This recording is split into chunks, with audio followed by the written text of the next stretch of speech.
Pistols are rocking in the city, or right for a trip out of town. Military. Protection for everything. 天气不错，本月夜之城平均温度一直保持在人物书上的单位。建议连长不要调换。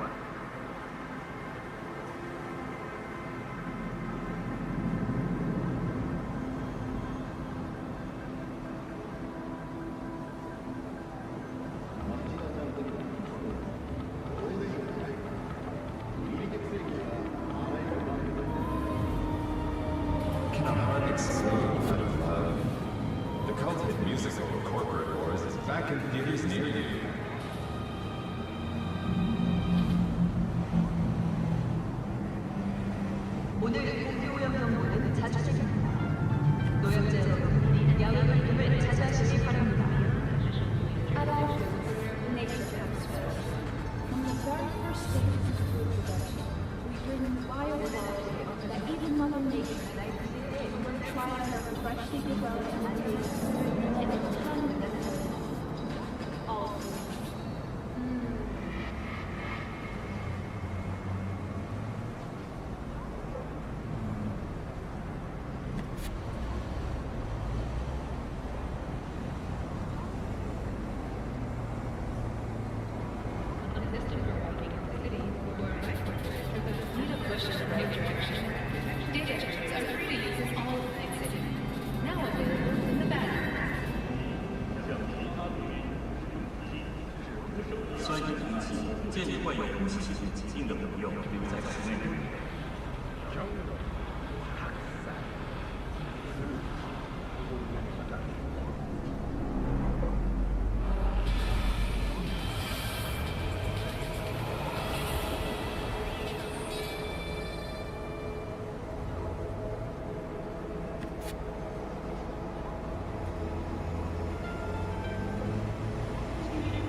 NCAA の管轄外エリアに立ち入る際は常に防弾ベストの着用を推奨します。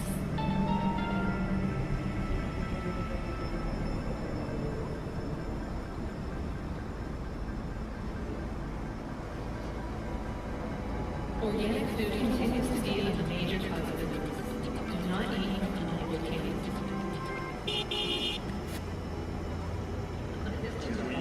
像其他领域使用武器是徒手第二形成案的保护的结果。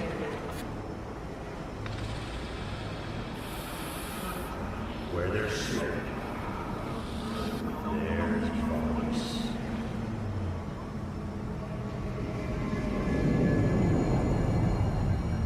Enjoying the weather? Average temperatures this month in Night City have remained within human safety levels.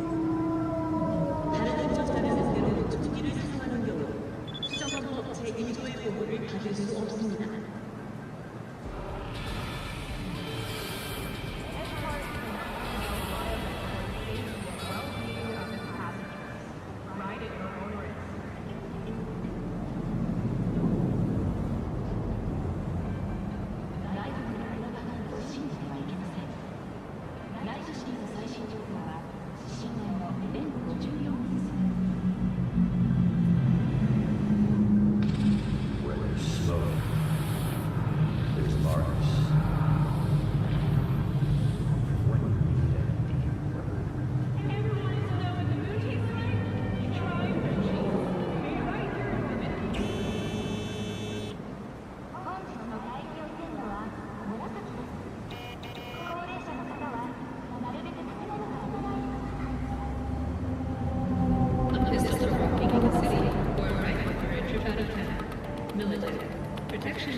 또는 미리 전자조작 피해를 입을 수 있습니다.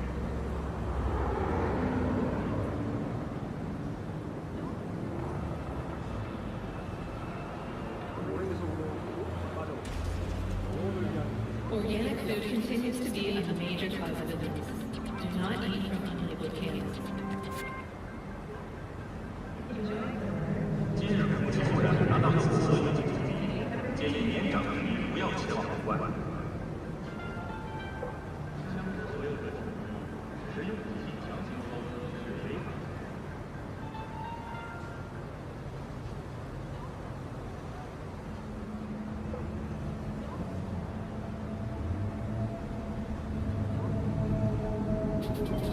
Need a push in the right direction. Data terms are free to use in all of Night City. Now available in the bathroom. Get the latest trusted source on Night City, only on N50. 车主请注意，在非指定区域停车可能会遭遇盗窃或电子入侵。Mix it up with romantic war. 16 romantic flavors of the mix.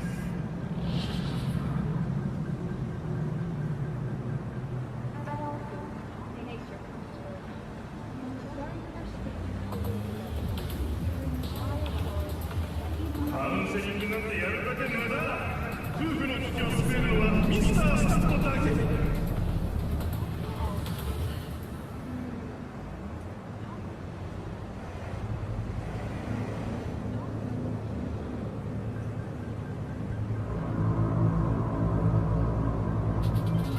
Need a push in the right direction.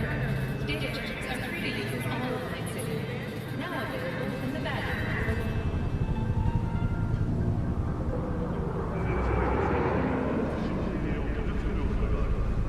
インプラントは常に最新モデルを使います。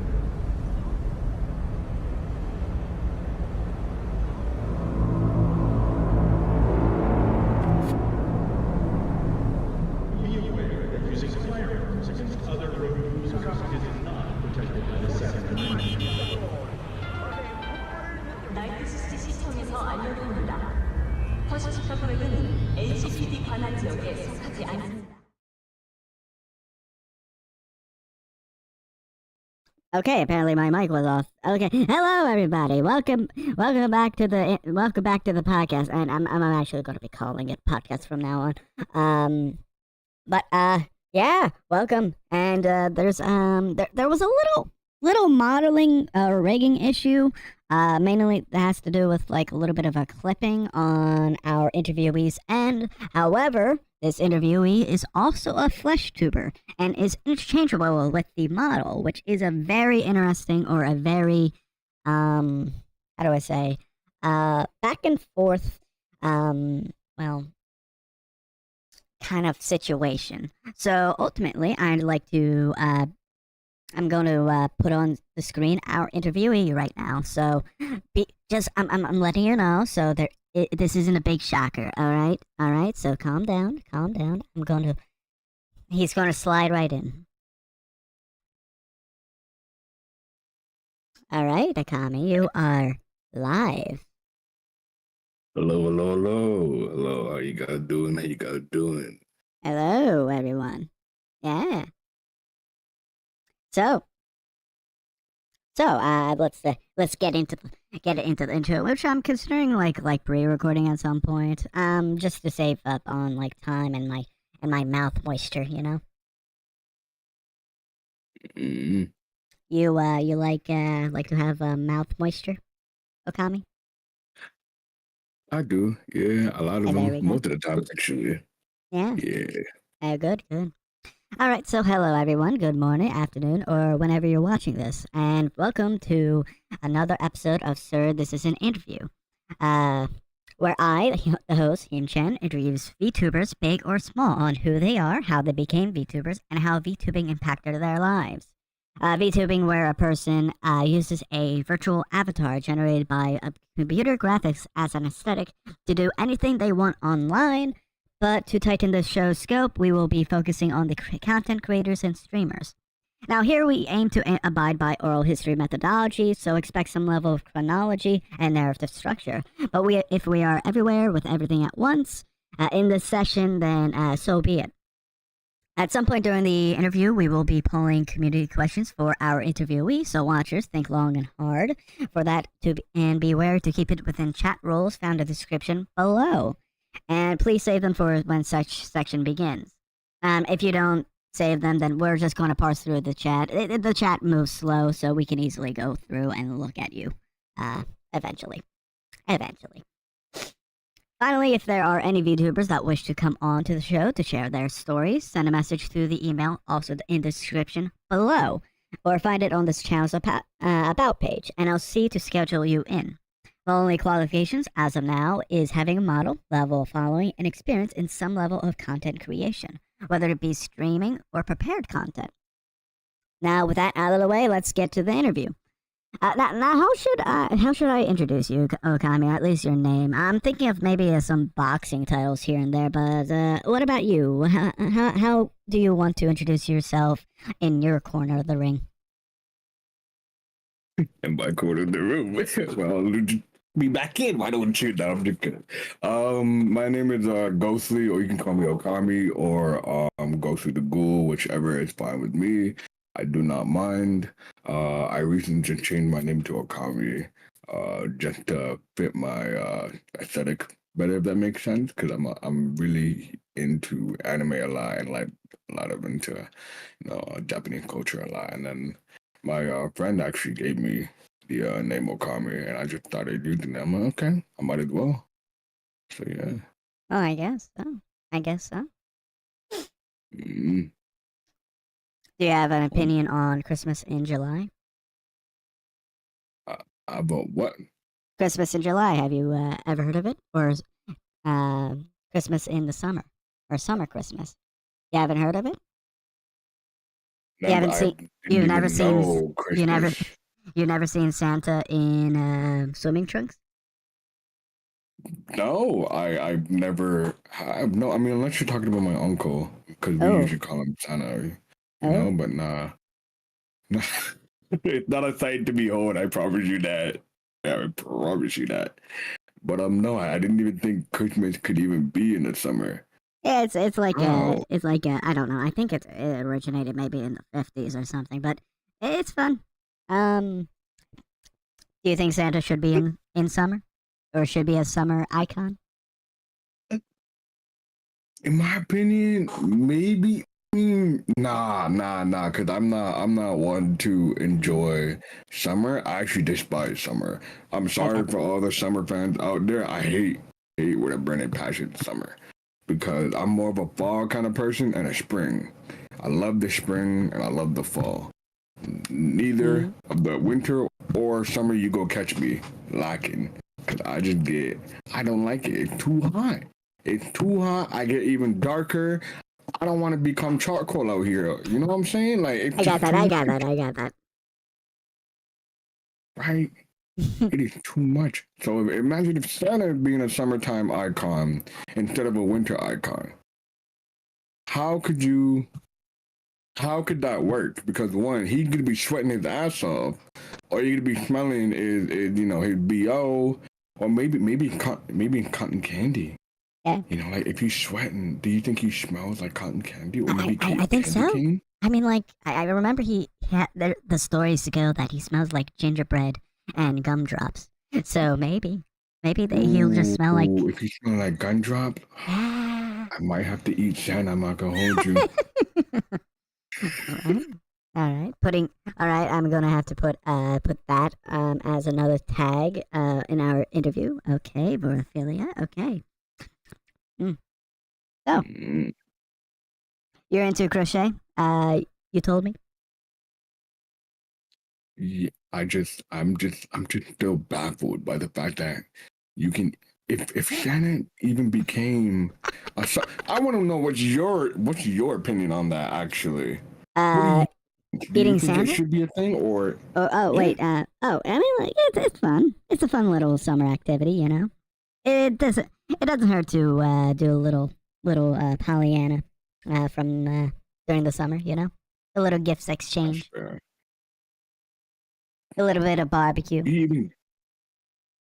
Ooh, Santa Claus barbecuing? Hey, but what if he uses his reindeer then? Oh, that would be delicious. And hopefully it's sourced from a non-radioactive site, of course. Yeah, Ooh. yeah, yeah. You have to remember that. Okay, I'm Yeah. seeing the vision. I'm seeing the vision. Yeah. Okay. Okay. Some I'm seeing the game vision. meat, some cookies. Summer fun, Oh. lemonade. Was a nice dunk into the swimming pool. Instead of cookies and milk, wouldn't it be barbecue and soda? Oh no, it's combining two. It's combining it's combining one season with another.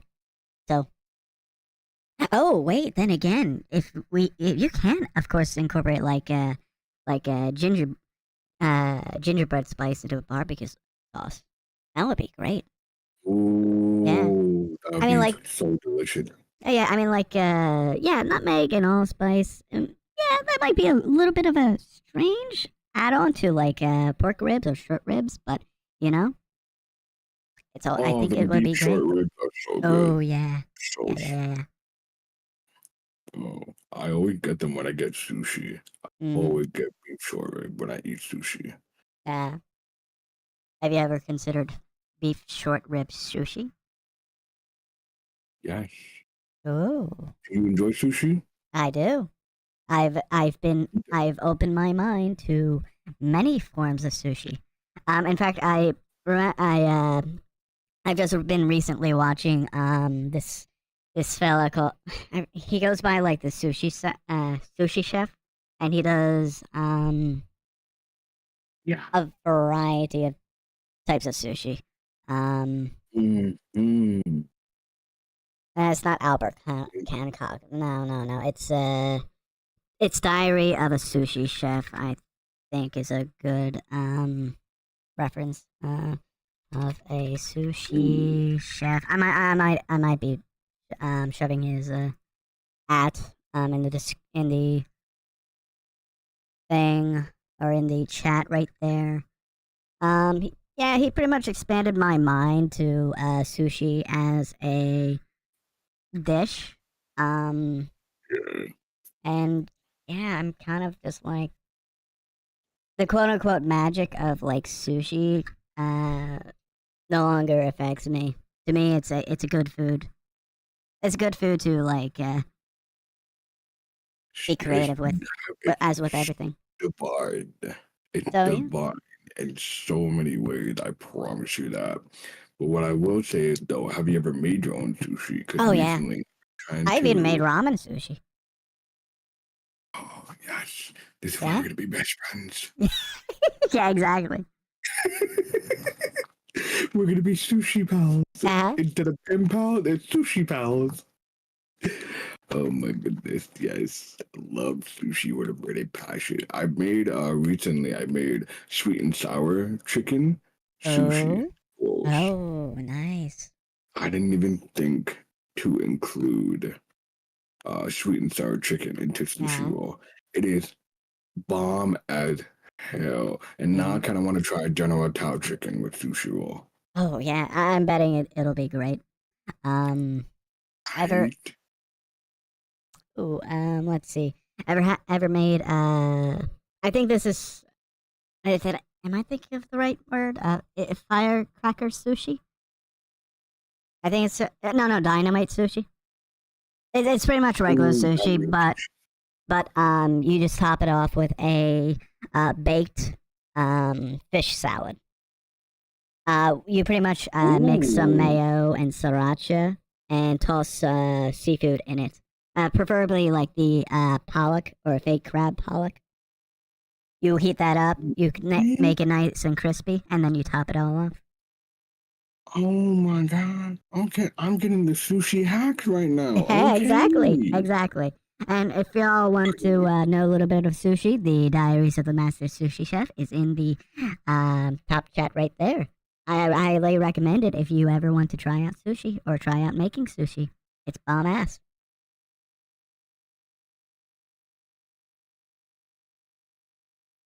I'm just glad it's not Gordon Ramsay doing the sushi. No offense to Gordon Ramsay again, but it's just I don't know that's a specialty. You know what I mean? It's like It's a specialty. Yeah, I know, right? It's like Jamie Oliver making fried rice. I know, right? Yeah. Anywho. So. Oh, yeah. You used to work for a company called Rise Entertainment. Could you explain what that is? Yeah, so I actually have 2 jobs now.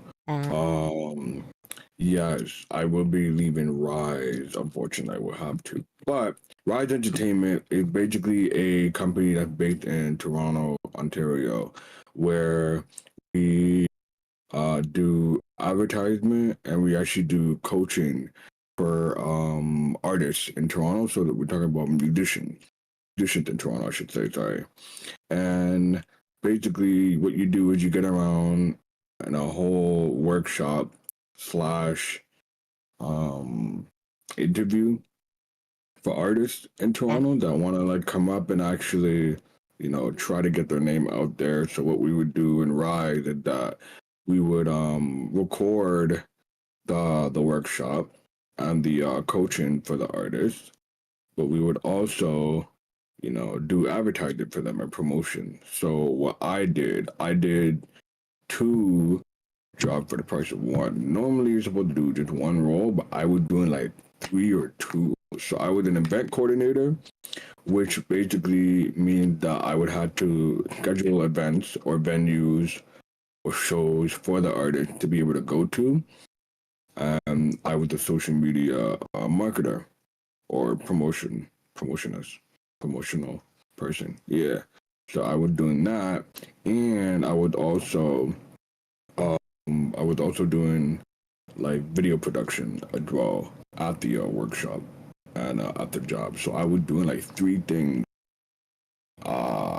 Even though you're supposed to do just 1 role, but yeah, it was very confusing. Anywho, point is, it was really fun. I actually enjoyed it. And I actually learned a lot about video production, especially when it comes to cameras and all that. So it was really dope seeing how like Netflix does their own camera. Like we were meeting up with people that were really high up in the food chain. Like sometimes you would meet with celebrities like John Legend. You would meet Akon, and various other celebrities. Not too often, but just enough to when they're actually in the city. So it's really cool to like notice that there's a lot of changes and a lot of fun activities that you can do in the job. Because ultimately, it's a family. You know what I mean? And family always got your back, and I would never ever take it for granted. And I'm just happy to have done the job. And now switch over to social media manager now. So I'm a social media manager for Kez Home, which is another Canadian base job where basically it's actually a remote job, believe it or not. So basically what you do is I just basically manage the company's social media page, and yeah, that's pretty much what I do now. Other than that, I'm just cooling. Oh, and I guess Twitch. Yeah, I guess streaming would be a job too. Of course. So, because yeah, that's still disposable income that you can actually say that you're getting now, right? So. Yeah. What does work mean to you? Wait, what? What does work mean to you? What does looks mean to me? Work. Oh, what does work mean to me? Oh, sorry. Yes. Work means to me. I don't want to say many things, but rather for me, work is just a job that you have fun doing. It's more like a passion project. You know what I mean? Like if I'm so for me, working from home that's what's worked for me, and that's what I feel like is fun for me. I hate doing the whole like I don't mind 9 to 5s at all. 9 to 5s are cool. They're dope. Don't get me wrong. But like when you're working in like retail, it's really tough, especially on your mental health. You know what I mean?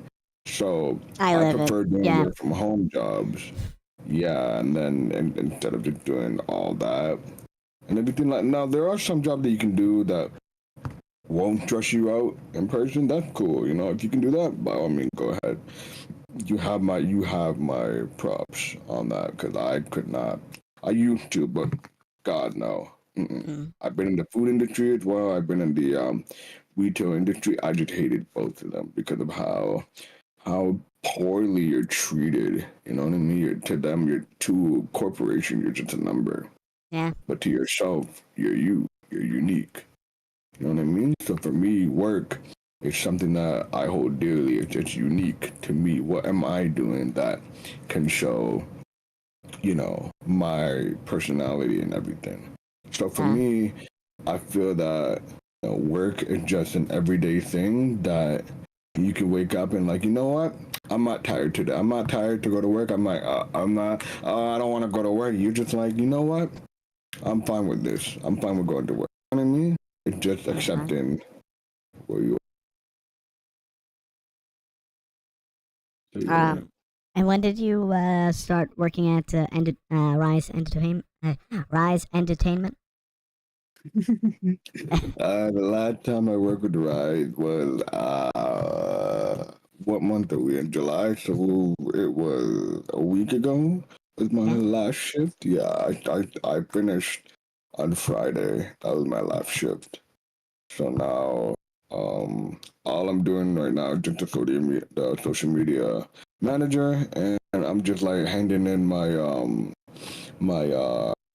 video that I did for Rise, so for them to take in they want to do with it. Oh yeah, they're making a documentary as well, so I will be included in that. I will definitely share the documentary once I get it. Cool. Yes, Nice. yes. All right. What about your other job? When did you start that? When do I start the documentary, or when do I start the social media job? The social media job. I start that on Friday actually, so I'm very excited. Okay, so Yeah, I start that on Friday. I know basically what I'm doing, rough idea. Yeah, I understand what I'm doing and how I'm doing it because I have experience with social media managing and also marketing, right? So, because Rise Entertainment, the one that gave me those tools to really understand what go on. I got that. All right. And when do you start streaming? Ooh, I started to. Okay. So like, no, I'm not gonna. Alright, so my thing is with streaming, I was mad inconsistent back then. Okay, like leave me alone. But Yeah. I started streaming in late 2021. So I started streaming in December 2021. Was it November? Yeah, it was November. Sorry, it was November 2021. And so I only just stream just for the hell of it. You know what I mean? I didn't really like think of going into it full time or part time like I am right now. So I did it for 1 month. No, not even 1 month. I did it for like a good 2 weeks. And I just dropped off the face of the earth. And I came back in February. And then no, yeah, actually I came back in January. Sorry, January. I only streamed for like a 1 day, and then February, and then I dropped off again, and I came back in March. No, I came back in April actually, and then from April, I was streaming like fighting games like Naruto, Storm 4, and then dropped off the face of the earth again, and I didn't even resurface until I hit May. And then when May came, I started going crazy with the Twitch. So I went from May all the way to like November. I got affiliated in November 2022. And yeah, I got affiliated in 2022 in November. I was so gassed up I promise you, I always got because in the beginning I Or you was get- really like, oh, sorry. No, go. You go. Continue. So in the beginning, I was I'm not afraid to admit it at all. But yeah, like in the beginning, it was really tough trying to get 3 viewers or even more. Like I did the thing where you had to like use different devices, or you can get your family members to do it. Family member to watch you. My family member did not want to watch jack shit at all.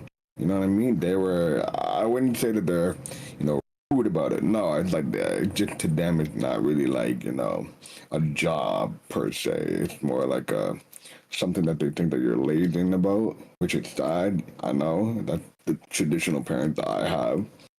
So it's very different when you're constantly being told, oh, you should get a job, blah, blah, blah, and it's not really a job when, you're just starting out. So I started out with like 10 or 15 followers at the time, and I met a lot of people along the way, and I'm very proud of it.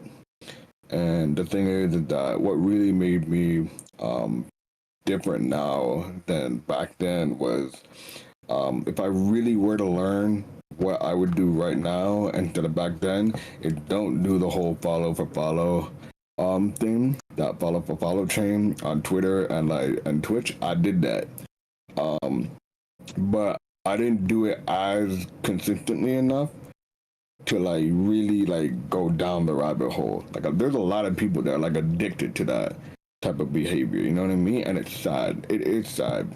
And I feel bad for them because it's like I was in the exact same shoes as them. But then I realized really quick, I'm like, wait, what's the point of you doing this whole follow for follow if they're not even there to really watch you? You know what I mean? It's just like it's just cold. It just doesn't feel natural to me. It just doesn't feel like I'm actually building a community. So yeah, it just didn't feel like it was me. It just felt like I would just focus on the numbers and not really focusing on the content. And then when I really started getting into the content, that's when I actually debuted as a PNG tuber. And then it wasn't until I hit 300 followers back in like I hit 300 back in like May actually. Yeah, I hit 300 back in May in 2023. And yeah, it was just surprising because once I hit 300 followers, I actually got a webcam, and I didn't turn it on until I got to 400 followers. So now I'm at 435, if I'm not mistaken. And I'm practically like Corey Kenshin in a way because I take massive breaks for streaming. I'm talking like 6-month break or even 3 months.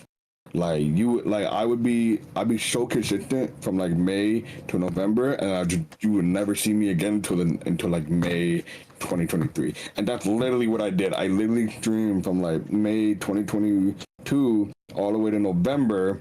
I didn't stream in December, nor did I even stream in January 2023.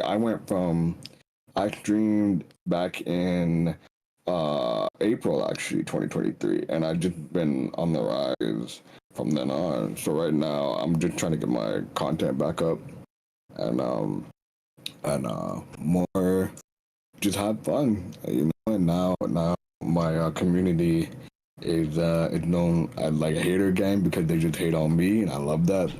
I get that. It's not like a bad thing. Huh? No. They don't go over the top with it. Thank God.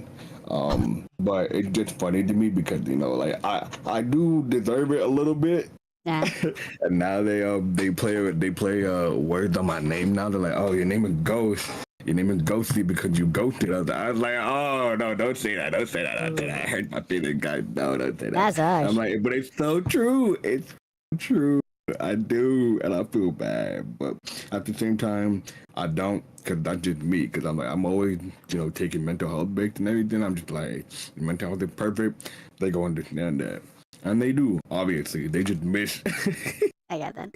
They just miss my energy and all that. So yeah, it's pretty much true. My bad for rambling on for so long. Oh My no, fault. no, this is my.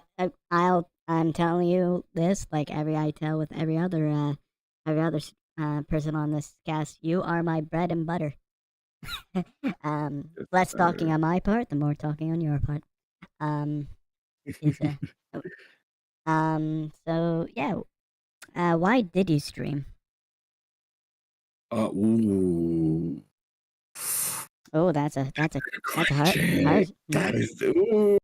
Okay, that's actually a good question. So, believe it or not, the reason why I wanted to stream was because I started getting into, not started, because there was a YouTuber that I watched named Dashi Games or Dashi XP. He is a Dominican YouTuber. Yeah, he's a Dominican YouTuber. And he played like a lot of games like Mario Kart. He's really big into Nintendo games and everything. So I really saw his channel, and then I saw him doing collaboration with Corey Kenshin. I'm like, who's Corey Kenshin? I didn't know this dude. And then Corey Kenshin was doing collaboration with Berlizzi and RDC World. I'm just like, I love seeing, I just love seeing these guys win, and like, you know, I'm just like, yo, I want to try something like that. And so I just got inspiration just from watching their videos. They don't even stream. They just do videos and skits and all that. And Markiplier was also a huge part in my journey to stream, because I really liked his content, and like I grew up on his Five Nights at Freddy's game as well as Corey Kenshin. So those two really gave me my ignition to do streaming. At first, it was mainly just for the money, but now I don't even care. Now it's just mainly I just like it, and it's more like a therapeutic process for me, if that makes sense. I got that. I mean?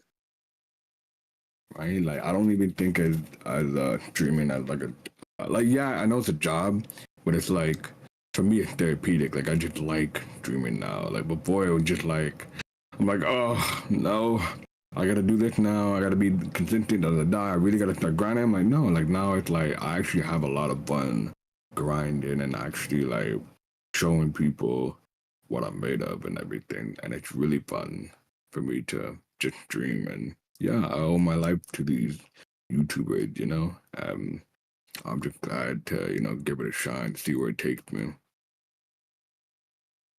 All right.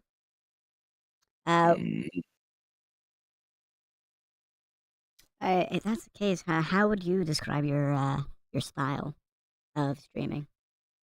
Did your experience in in your jobs inform your style? How would I classify my style when it comes to streaming? Yeah. Yeah.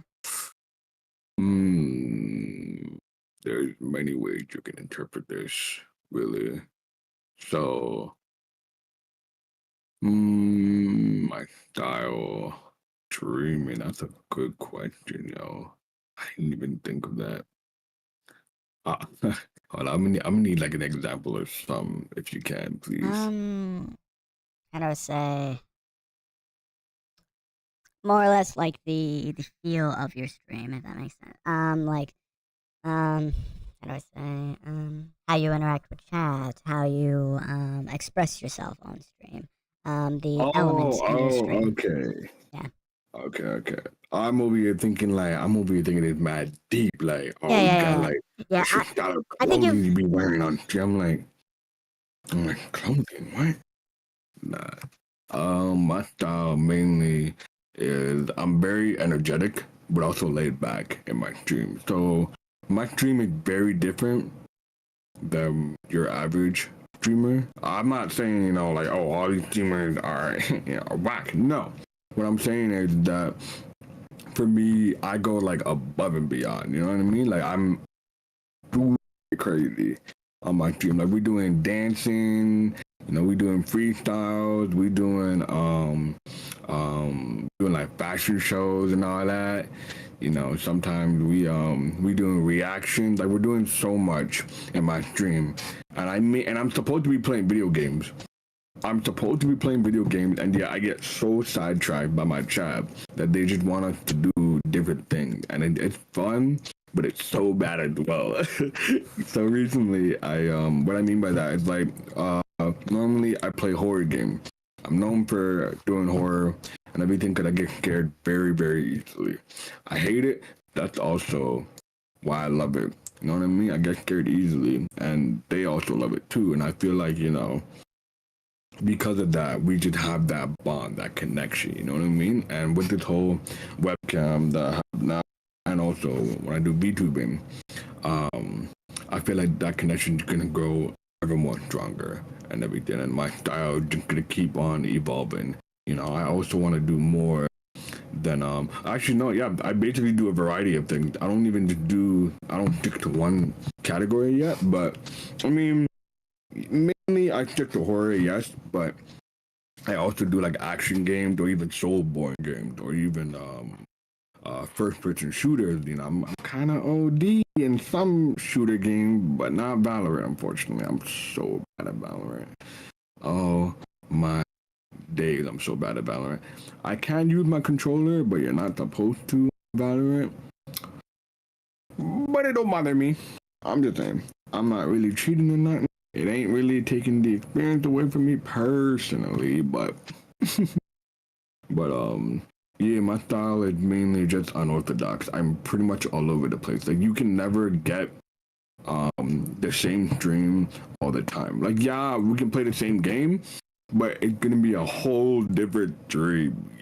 Some days you might just get some twerking, you know what I'm saying? Or you might be doing some backflips, or it might even be my dog just streaming that whole day. So you don't know. That's what I'm saying. Like that's my whole style is so unorthodox. I love it because you can never predict what I'm really gonna do next. And yeah, what I enjoy about my style really. Now, when did you want to become, or you wanted to switch back and forth with a VTuber model? I learned about actually I didn't even start getting into VTubing until this year. I found out from a friend of mine, shout out Neko, my wife out here.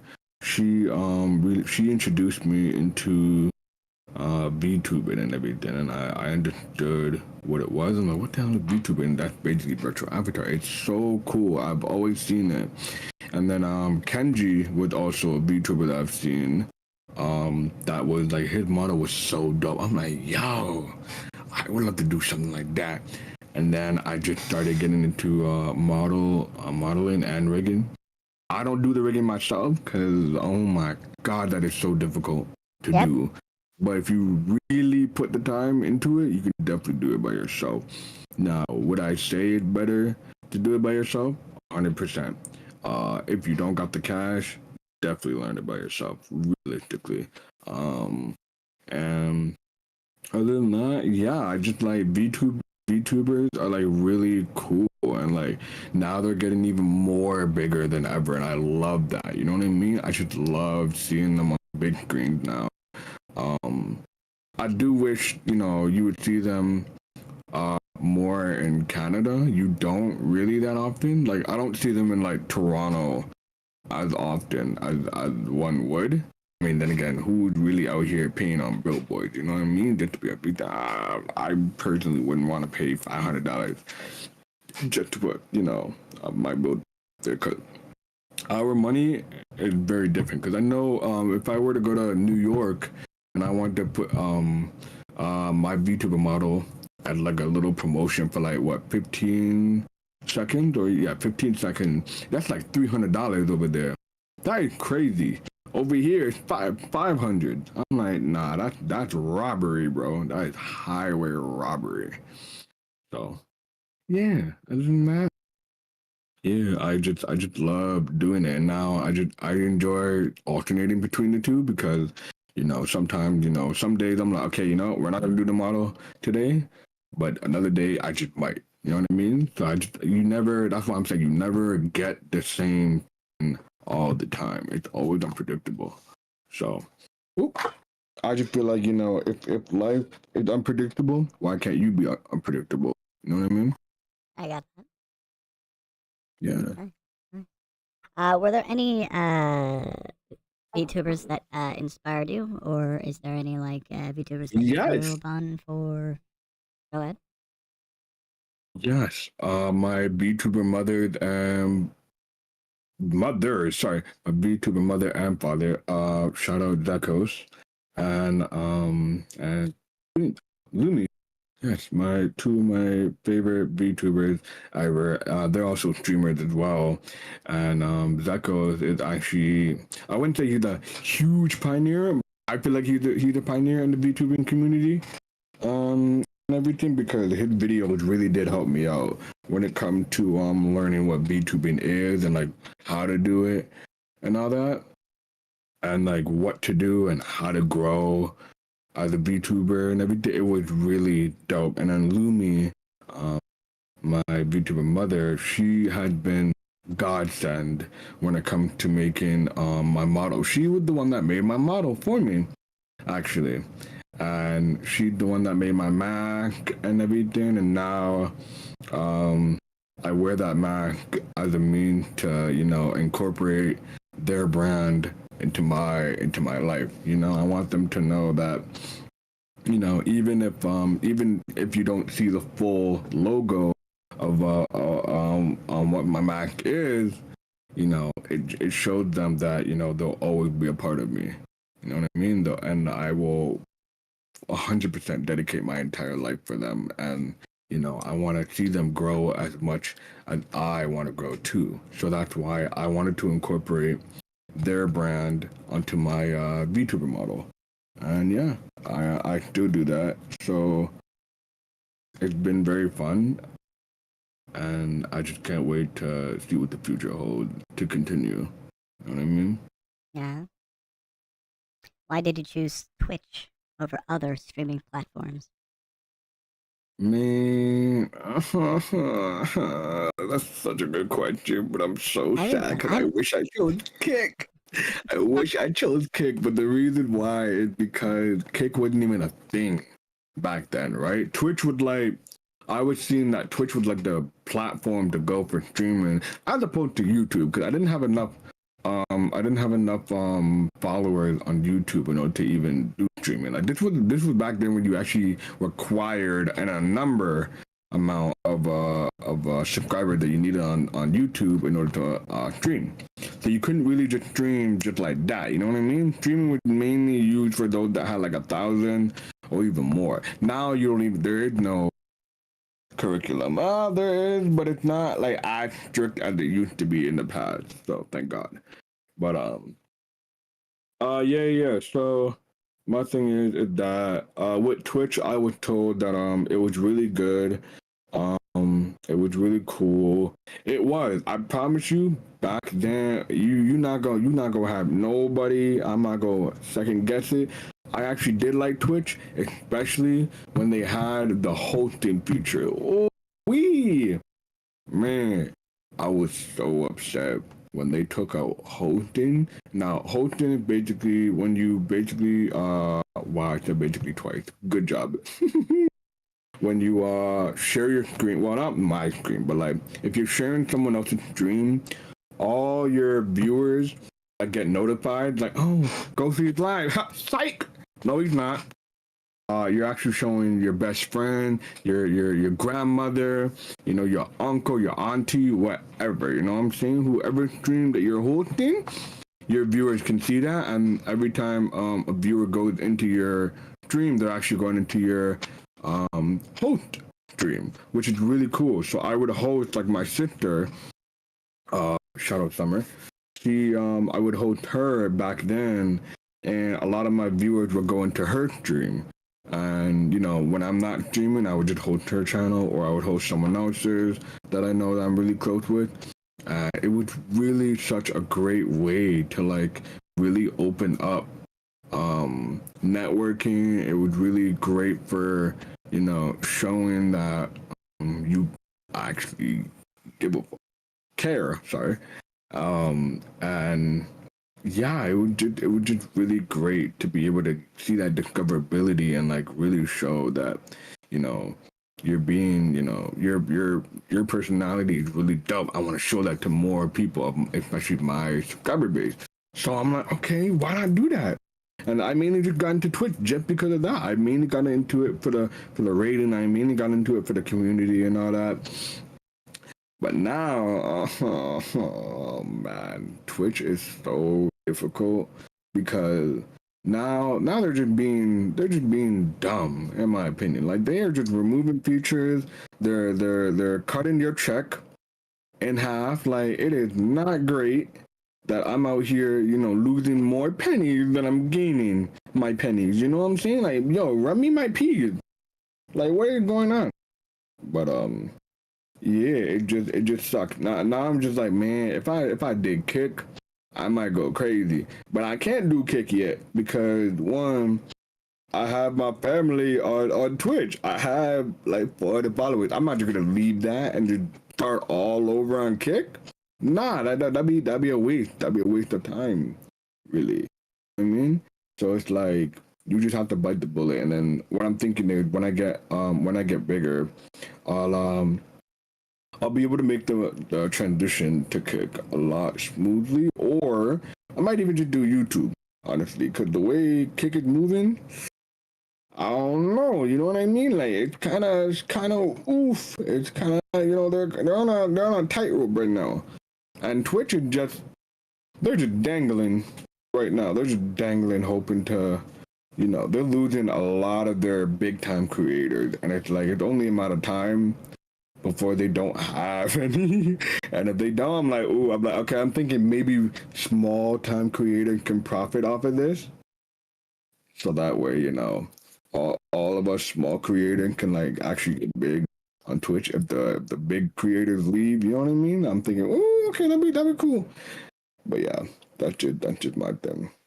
All right. Yep. But let's see.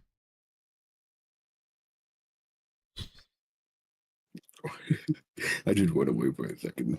Yeah, a moment. I just had a little bit of a tracking issue. But yeah, Okay. it's all good now. Let's see. Have you considered migrating over from Twitch to another platform? Yes, I every day. All right. Are you? I mean, like, how do you feel about the pay, especially with the more recent changes to the split? I think there's. Well, I think that was recent, or something like that, or they updated their rules for getting paid. Oh, from Twitch and everything, or like you mean like the policies and all that? Yeah, all their policies. What's your opinion on them? Oh, it's just sad. Really, it's disappointing. I won't say sad. It's disappointing to see Twitch going the route they're going. Because for me personally, it feels like Twitch is being very tone deaf, and that's not fair. Because I'm deaf myself. Hello, so it's like my thing is like, you know, why are you, the big corporation, not getting funded by Amazon? Why are you fumbling the bag this heavy? You if your goal is to make money, why are you doing things to make less money? I don't understand that. I really don't. So especially stupid policies where you're doing this and that, or especially when you're grinding for Twitch partner. That is one of the policies I kind of don't like, because it feels so backward when they don't tell you what you really need. Because they said that you need 75 concurrent viewers in the last like 30 days, right? That's fine. But my thing is, what if you average even more than that and you have like 600 followers and you still get denied? Why? You know what I mean? They don't tell you why you get denied. That's my thing. That's what pisses me off even more. The communication from Twitch to creators is abysmal. You know, unless you're like a really big time creator, then yeah, you can. But when it comes to small creators or even medium-sized creators, it is abysmal.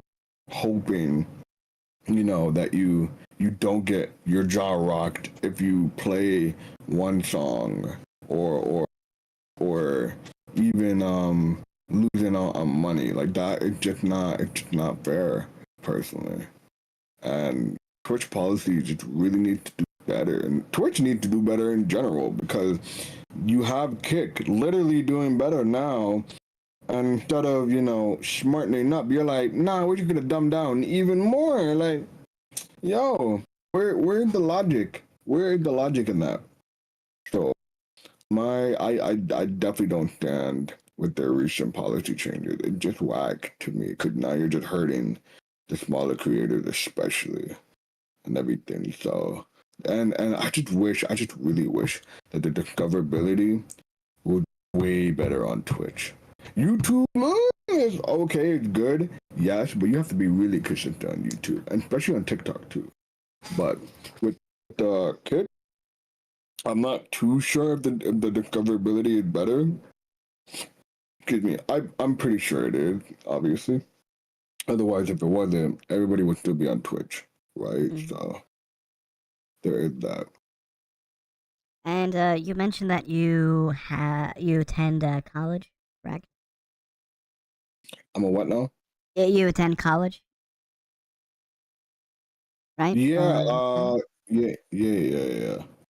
how's the work, streaming, schools, life balance? It used to be horrible. I will tell you that. Actually, that was mainly the reason why I had all these mental health breaks too, because I was like overwhelmed. I was overwhelmed in my first year of college. Oh my days, bro! Exams, midterm, bare homework. I hated it, because in my high school life and elementary school, I never had homework growing up. So when I had homework in college, I was like, man, I hate this already, but I'll still get it done. Of course, you know what I mean. I ain't playing around. But my thing is now it's a lot easier to manage. Now I just have to focus on the time, on when to stream and also when to not. Because sometimes I would stay after school to finish my homework, so that way I don't have to go home and do. That's what I would do. Because I hated bringing my homework from school to home. I just didn't like it. You know what I mean? Because if I go home, I am not doing my homework. So I would just stay. Yeah, I would just stay at home and just do it. And then with streaming, sometime I would stream like really early in the morning, like 2 a.m. or even 2 p.m. in the afternoon. Because I go to school very early, so I don't like going to school like in the night or like in the afternoon, because it just bothered me, you know what I mean? Because I'm like, okay, like if you start school at like 11, you don't go back home until like 4 or 5. I'm like, I hated that not being able to have the rest of the afternoon to myself, because like if I want to catch up on homework, I feel like I fear that I would not have time to do it. So I always opted to do the morning classes instead, which is like 8 a.m. But even though I would be dead tired, oh my goodness, I'd be so tired going to school that sometimes I wouldn't even bother showing up. I wouldn't even bother going to college at all. I'm like, you know what? I'm not even gonna come to day. I'm way too tired.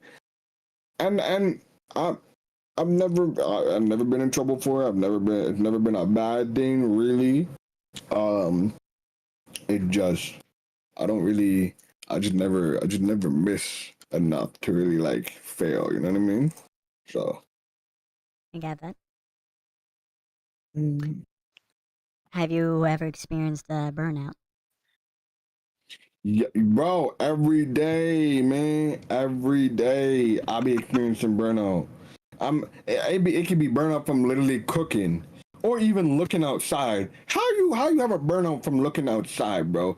I be having burnout from the sun. I be looking at the sun, I'm like, why are you here? Why? What Why is wrong did with you you? Why are rise? you here? Yes. Why Yes. did you Wait, rise? I messed up. Yes. Why? Why? Please leave. So, yeah, with streaming, oh my god, there was so much burnout that I had. Um, because of the consistency and everything, and like, not even just that, but like having parents that don't understand what you do, and like they say it's not a real job, and like when you're constantly being fed that negativity a lot, it really gets to your mental, and like I had a lot of burnout because of that, and everything. So just because I'm not making like $20,000 a month, it doesn't mean it can't be a job. You can turn $100 into $1,000 just to give it time. You know what I mean? So I just feel that it's yeah, mainly I don't want to just say I don't want to blame it just on my parent alone, but I also do. I sometimes just don't care. I don't take care of myself when I'm supposed to be. You know I what got I that. mean? Sometimes I would I would just be streaming for like a good week, and I'm just like, oh man, like sometimes my health would just be deteriorating or something, or maybe I would have like black black eyes, no. Black bags. No, bags, sorry, bags under my eyes because I'm not sleeping good enough. You know what I mean? Or I would purposely dream for long periods of hours when I shouldn't be. You know what I mean? So now I'm managing myself a lot more. So now I started streaming from Monday, Tuesday, Thursday, Friday. And I don't stream on weekend. But if I do stream on weekend, then it's like a once in a rare blue moon, or it's just whenever I feel like it. Really, I normally don't stream on weekends, right? I mainly stream on weekdays. Sometimes I'll stream on Wednesday. Most of the time I won't, but just whenever I feel like it. I mainly just stream 4 times a day. So 4 times a week. Sorry, wow, 4 times a day. Jesus, that would that would hurt my shoulders. Mm-mm.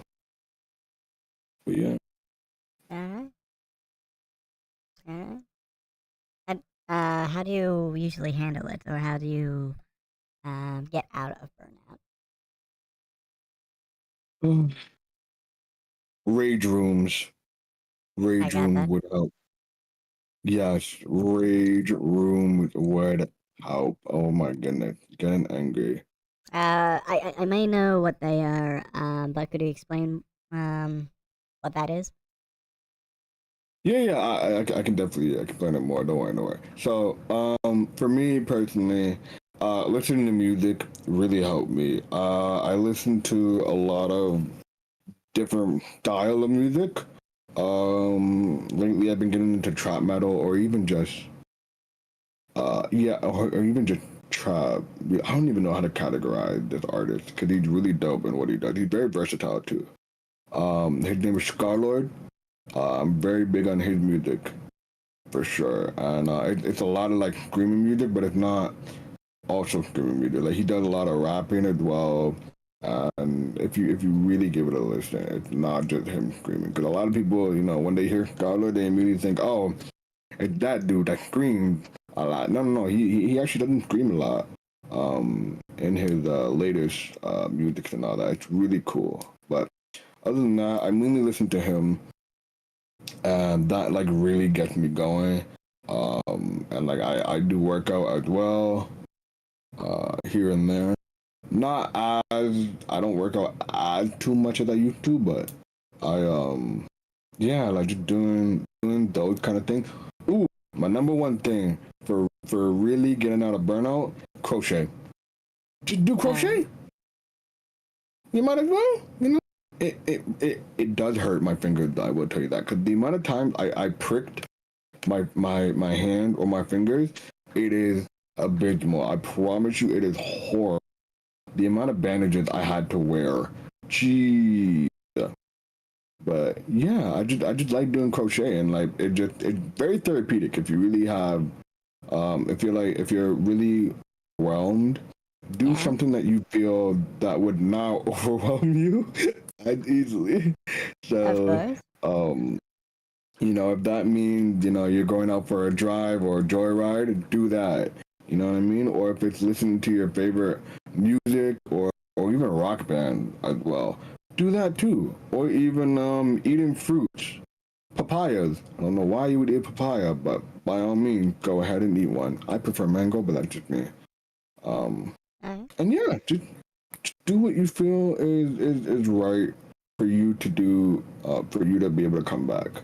Or even if you feel like talking to someone about your burnout, go ahead and do that. There's many ways to really go about it. It's just better to do it in the way that you feel help you rather than going off of what somebody else does. It's better to do what you feel like it's right for you. You know what I mean? I got that. Do you consume the mango with the wrapper on? Say that again, please. Do you consume the mango with the wrapper on? Yeah. For me. Oh wait, you mean for like the fruit mango? Yeah, the mango. Yeah. You consume it with or without the wrapper? I mainly. Well, I mean, you can use mango for like a lot of things. Like, have you ever had like fried mango before? I got that. Yeah, I had it. Yeah, it's so good. Oh my god! But like, I don't mean like deep fry it. No. Like, I don't know what these other people are doing out here. Hell no! Don't be deep frying your mangoes or watermelon.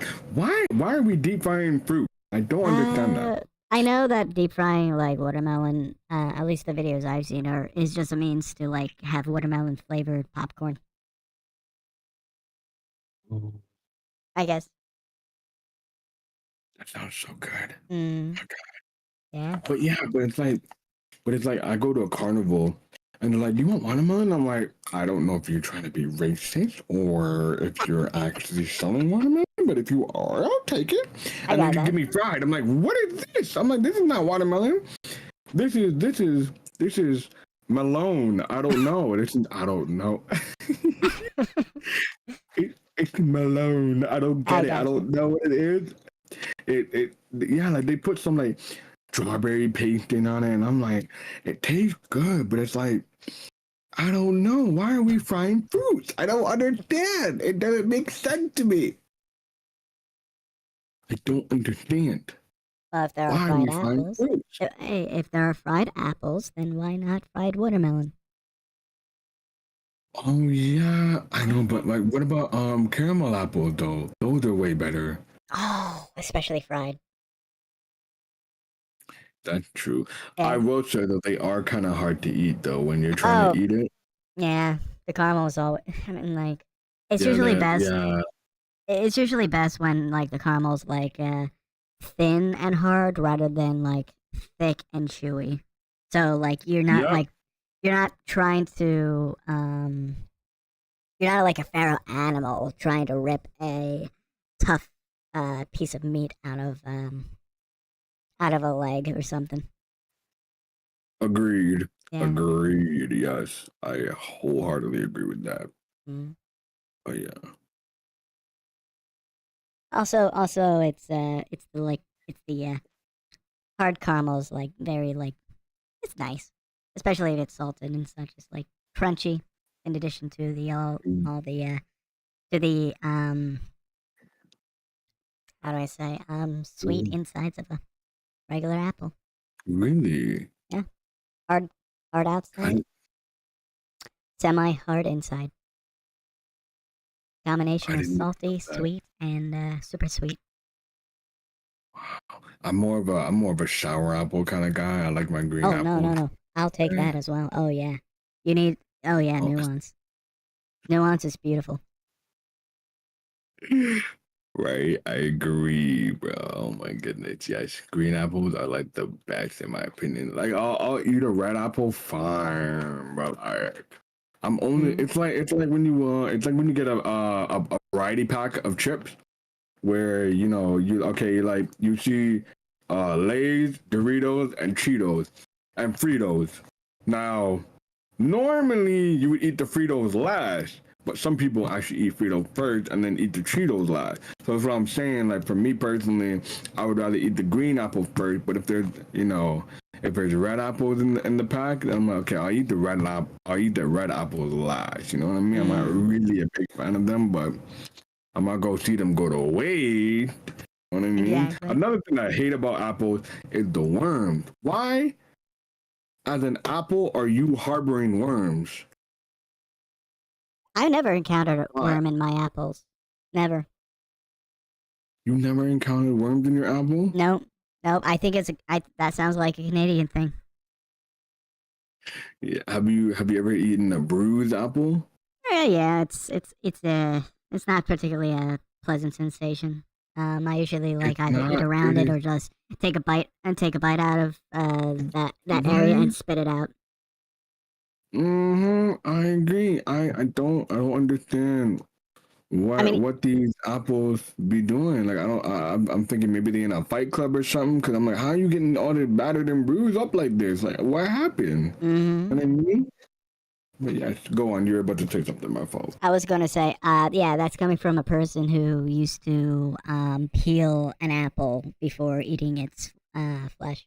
You know, I as a kid, I used to take an apple, peel off its skin, eat the skin, and then proceed on eating the skinless apple. In short, I'm flaying the apple before I consume its meat. Oh, okay, interesting. So you don't eat your apple with skin? I mean, I used to do that, but yeah, I probably can still do it, and I wouldn't mind it either. Okay, that's interesting now. Yeah. All right, I'll get saying like because I know that you said you peel the apple. I'm like, you peel your apples? I'm like, isn't that weird? That's too much time consuming for me personally.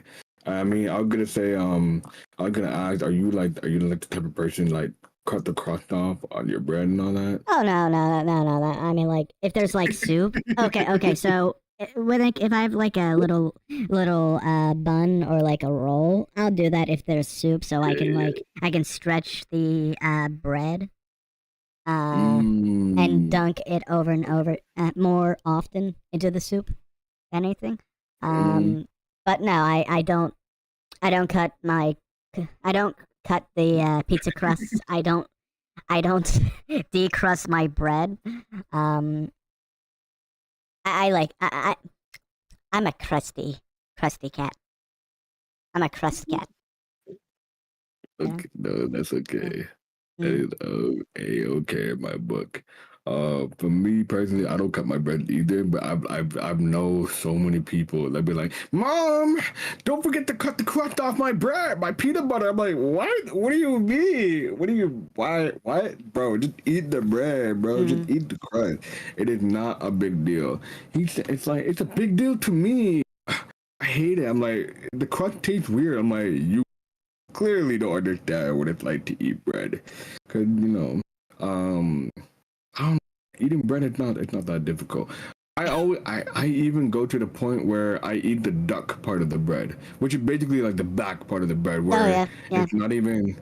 I just call it the duck part of the bread for some odd reason, but it just seems funny to me.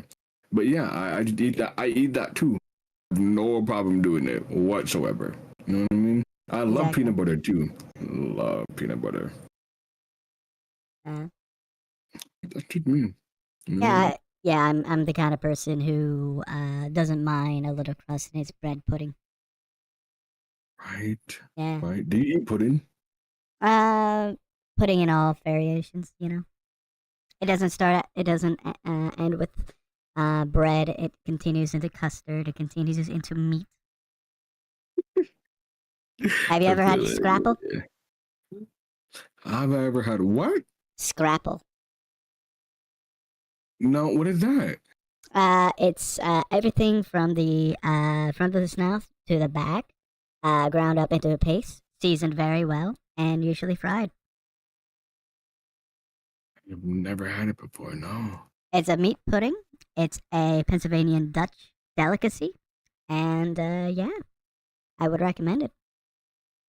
Yeah, definitely. I will definitely check it out once we finish the interview and everything. But Oh, damn, yeah. okay, I'm learning so Yeah, many let's new things. speaking of the interview, let's get back on track. We can talk for days about food. Dear Lord. Yeah, good. Hey, this is content for me. I can just edit this stream up and I have a video for Sunday again. But overall, anyway, food with a flesh tuber. Hello. So, let's see. I wonder if let me know if this you'll be okay with like answering this question. But although I'm sure your streams serve to make give people a good time and to express your risible voice, but has politics ever steep into your on stream discussions, either with a stream partner or chat? How do I like speak too much? What do you mean? Oh no, let me rephrase that. Has any politics steep entered into stream discussions, either with a stream partner or chat? I mainly don't talk about politics on my stream, to be honest, because I know it can get very, very chaotic. Right now, I'm comfortable with talking about politics, but the thing is, I don't know enough about politics to really talk about it, so that's why I kind of shy away from it. Because I'm just like, I'm kind of dumb in that aspect. Because I don't really I don't be looking up the news like that. You know what I mean? Like I don't really be looking at politics like that. Now, if I'm researching it, cool, great. I know something, but not a lot. You know what I mean? Like I still don't even know what. Actually, no, I know what a Republican is and a Democrat. I do know that is now, yeah. But like over here, we don't do that. We don't do Democrat or like we do Liberal Party. We're very British based. So or I guess UK, I should say. So our party or like Parliament and all that is all UK based. So we're still part of the UK. But we're just a little bit different. You know what I mean? So we still have our UK slang, but we also have it here too. And we also yeah. So sorry, that had nothing to do with the politics at all. I just went way off track. Oh, don't worry. Yeah, but I'm okay with politics. You know, I'm not too. It's not like a really bad topic. I know on Twitter, Jesus Christ, it gets really heated and like people are getting doxxed from like just because they don't follow one particular politician that you like, or they don't like this president that you guys don't like. You know what I mean? So, I got that. Yeah, I just usually just stay away from that side of social media, really, because I'm just like I don't want to be going out crazy like that, you know. I got that. So.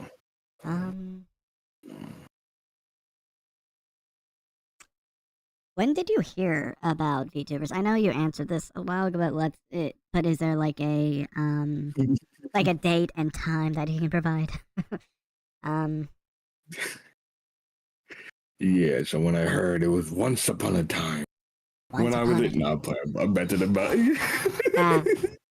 that's just what it reminded me of. I just like, just once upon a time when I was a young boy. No, I heard about VTuber. I heard about VTuber in like what last year I did, but I didn't really start getting into it, like really researching heavily into it until this year. Because for some odd reason I kept seeing them on the rise a lot. And also Pokimane is now a VTuber as well, sort of. She isn't, but like she also had a VTuber model that she uses time to time. So it's really cool seeing like how big VTubing has become, and like how you can incorporate your entire personality into that, or even like people making lores about their VTuber models and everything, or you can even create a VTuber model that's not even you at all, that's not even resembling you whatsoever. It's really dope to see that the creativity goes into when it comes to VTubing, and I just fell in love with that. I love being creative, you know what I mean? I just love being that in that creative space or that creative mindset. So yeah, I hope that answered your question. Hopefully. Would you say that contributed to you going into VTubing? Yeah, I would say that definitely counts for me going into VTubing as well, because I love being creative and like really seeing how the process works, and like how artists, big shout out to artists, oh my goodness, not AI art but artists, you know what I mean, like the ones that are not constantly flooding my goddamn Twitter DMs with, hey, I noticed your Twitch profiles, do you want some sub badges, do you want some do you want some subs? Like, no, I don't want anything from you. Why are you in my DM talking about, oh, I can get you, some good graphic designs and everything. You're just a bot. Why are you trying to scam me? Why do you need money so bad from me personally? Go to someone else. Actually, no. Matter of fact, delete your account, please. Please. Oh my Delete goodness. your cease. Yeah, it's ridiculous. It's ridiculous the amount of time that I just see all this stupidness. But artists are a huge process of like VTubing. I really love seeing how that comes together, seeing how your OC comes to life, and it's so dope seeing that. I'm like, what? Are you kidding me? This is so cool. And it just, to me, like it's so cool that I just want to keep going into VTubing or even being a FLESHTUBER. I didn't even know what a FLESHTUBER is. It's internet slang. Urban Dictionary probably will provide you with a good explanation. I just picked it up somewhere. Yeah, I feel that. Because at first it's no, I didn't even understand what a FLESHTUBER was until my VTuber mother explained it to me, and she was just like, oh, it's just like an inside joke in the VTuber community. It's not like a bad thing, no, but it's it's just funny. And I also saw a thread on Twitter about FLESHTUBER and VTubers, and I'm like, why is everybody posting their IRL photos of themselves? I'm like, oh my days, now I'm understanding what it means. And I was just like, bro, it took me a whole 6 months to understand what FLESHTUBER meant. I'm daft. I am daft blood. Like, it is crazy. My days. But yeah, other than that, it's pretty much what I just see notice. So yeah. Yeah. Was there any advice that your compatriots gave you as you jumped into this streaming genre? Let's see. My advice would be, man. Oh, go on. No. The advice from other people. Oh. I thought you told me to give them advice. I'm like, I can split the recipe a little bit. I'll give you guys the Krabby Patty formula if that's what you want. You know what I'm saying? Yes, sir. Mm-hmm. But yeah, what I've learned, what I've taken a lot of advice would be, instead of focusing on the numbers, focus on your content. Focus on making your content and growing your content, especially when it comes to debuting. Do not worry about the numbers on debuting. If you debut and you just see that, oh, like your numbers ain't even that big like before, don't stress about it. You know what I mean? Yep. VTubing is not something that you can just gain a quick overnight, success just like that. Nah. You're not built like that. Chill out. So my thing is, you really need to. The number one thing that I really learned, or not learned, that I was advised, is manage your expectations. Manage your expectations when it comes to VTubing or anything really. Mainly VTubing though, because again, like a lot of people go into VTubing thinking, oh, like I'm gonna build a community quickly, and I'm gonna get bigger and brighter. When no, that's not the case. Not the case. You really need to you gotta be grinding in these communities. You know what I mean? You gotta like really insert yourself. And like establish yourself in the community instead of just begging for follow, whatever, etc. You know what I'm saying? It's better to focus on your debut, focus on how to get your content out there and how to grow as a VTuber. Because once you debut, that's it. You're not debuting another time. I mean, you can if you get a newer model, yeah. But the point is that once you debut, where do you go from there? And a lot of people get stuck on that. They think you just continue to stream. No, what you do, you continue what you've been doing. You're just you in another body. If that makes sense. It's like actual projection. You know what I'm saying? Like you're putting your entire spirit to your model, and your model is putting your entire spirit into them. I just brain massaged myself there for a second. It's pretty much a spirit bomb you were describing. Yes. Yeah. Yes. For a second, I thought you asked me if I like biscotti. I was like, what? Where did biscuit come from? But Oh, that brought up. Do you like biscotti? I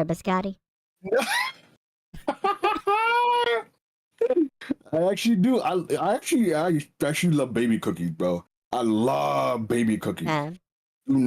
Oh my god, do not get me started, bro. I love baby cookies. I'll even snatch it from a baby itself. Now, that's just a joke. YouTube. Are you sure? Are you sure? I just love. Are you sure YouTube? Get rid of the scoundrel for stealing from children. Right? Oh my god, ban him right now. He's not allowed on the platform. He's taking baby cookies from babies. FBI, open up. No, you don't. Sir, you are under arrest for taking baby cookies. Exactly. What do you mean? They're not eating it. They're throwing it out. I'm just finishing it for them. Simple. Was there a learning curve to incorporating your model into streams? What? Well, hold on. What?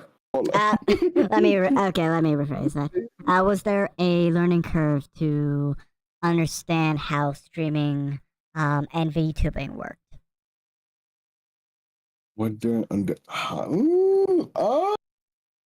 No, at first it wasn't. At first it was difficult. It was overwhelming to really implement VTubing into like streaming. It was, especially my model as well, because like I didn't know how it worked. My thing is, at first I didn't even know that there was different models. There's 3D VTubing and there's 2D. I didn't even know. I thought they were both the exact same thing. No, 3D is way more multi-dimensional than 2D. 2D is a lot easier than 3D, and I didn't know that. I thought 3D was easier than 2D. No, so if you were really to compare 3D to 2D, I would use VR chat. The same way how you can see 2D models right now, which is what I believe your VTuber would be classified as, and then on VR chat, I see a lot of 3D VTubers. Now, I'm completely wrong. May God strike my kids. I don't have any, but may God strike them if I'm wrong. You know what I'm saying? I got that. Please tell me I'm not wrong. I'll keep you in the dark. I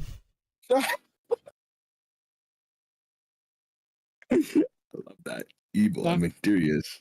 I see what you did there. I'll keep you in the dark. As if I'm not dark myself. I see what you did there. Oh, The black joke, I got you. Oh no, don't. I didn't know the stream I would be cancelled. Shame. It's a shame. Horrible shame, but oh well. Worth it.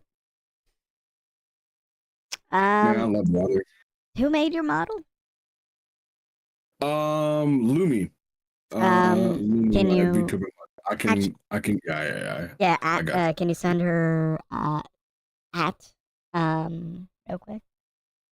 Yes, of course.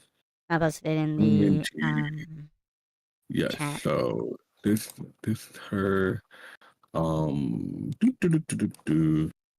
This is her Twitter, and this is my Papito's Twitter as well. Papitos? In your Discord, yeah, it's in your Discord, sorry. And then Oh no, it's good. I'm gonna drop their ads in the chat. Yes, okay. And then this is my Papito's Twitch. And then this is me Madre Twitch. Okay. Yes.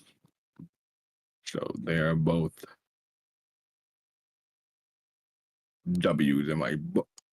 How did the model making process go? Hold on. I'm sorry. There we go. Sorry. It was really loud. I hate when Twitch autoplayed the VOD that they have. And it was like blaring in my ears. Holy skadoodle. Sorry. I'll repeat your question if you don't mind me asking. Oh no. How did the model making process go? How did the model like come about? Yeah. My bad if I'm like if it doesn't make sense. No, I'll try. Okay, well, first, my style of clothing, I'm really big into techwear. Clothing. So I want to get into more techwear pants as well, because I have few. I want to get like a shit ton of techwear pants. You know what I'm saying? But yeah, I really like techwear style of clothing, and that's what I also love Cyberpunk. Loved Cyberpunk. Didn't like it when it launched though. It was horrible. Oh my god, the performance issue was really atrocious. But point is, I like the Cyberpunk jacket that they had, like the samurai one. I really love the fact that they had like that little glow on their jacket, and I'm like, yo, maybe I could implement that myself, but like switch up the style a little bit. So what really gave me the thing was I love wearing hoodies. My three style of clothing: hoodie, jacket, and techwear pants. So anything techwear related, I'm on that like white on rice. You know what I'm saying? Like I'm on that. No questions asked. If you ask me, yo, go sleep. We're gonna go shopping. I'm gonna go get some techwear. I'm already in the car. What do you mean? You don't even gotta say nothing else. I'm already in the car. I'm a passenger princess at that point. Let me go. I'm already chopped up. Beep beep. Let's go. I'm ready. Why do we need to wait any longer? We don't. Let's go.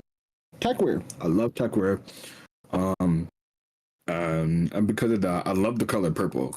Purple is my favorite color of all things. And so I wanted to, and red. I wanted to incorporate purple into my style, or even into my VTuber model. And I remember I sent you my model, and it was both red and purple. And I'm like, I love both of those colors equally. I really do. And but I will say purple is my go-to, really, realistically. So, excuse me. And yeah, I just thought, purple and red can go together. I always thought it didn't, because it would look ugly. But no, it looked really good, especially on my VTuber model. And I'm like, damn, like, he looked kind of hard. I'm not gonna hold you. And so now, yeah, I just, you don't see the pants yet, but you only see the bust. You only see the bust, which is mainly just the Cyberpunk jacket with purple on it, and it said Ghostly on it, and everything here and there. So I'm actually gonna quickly I'm going to quickly pop it up on the screen real quick, just so everyone has a No reference. ways. Oh, Yeah.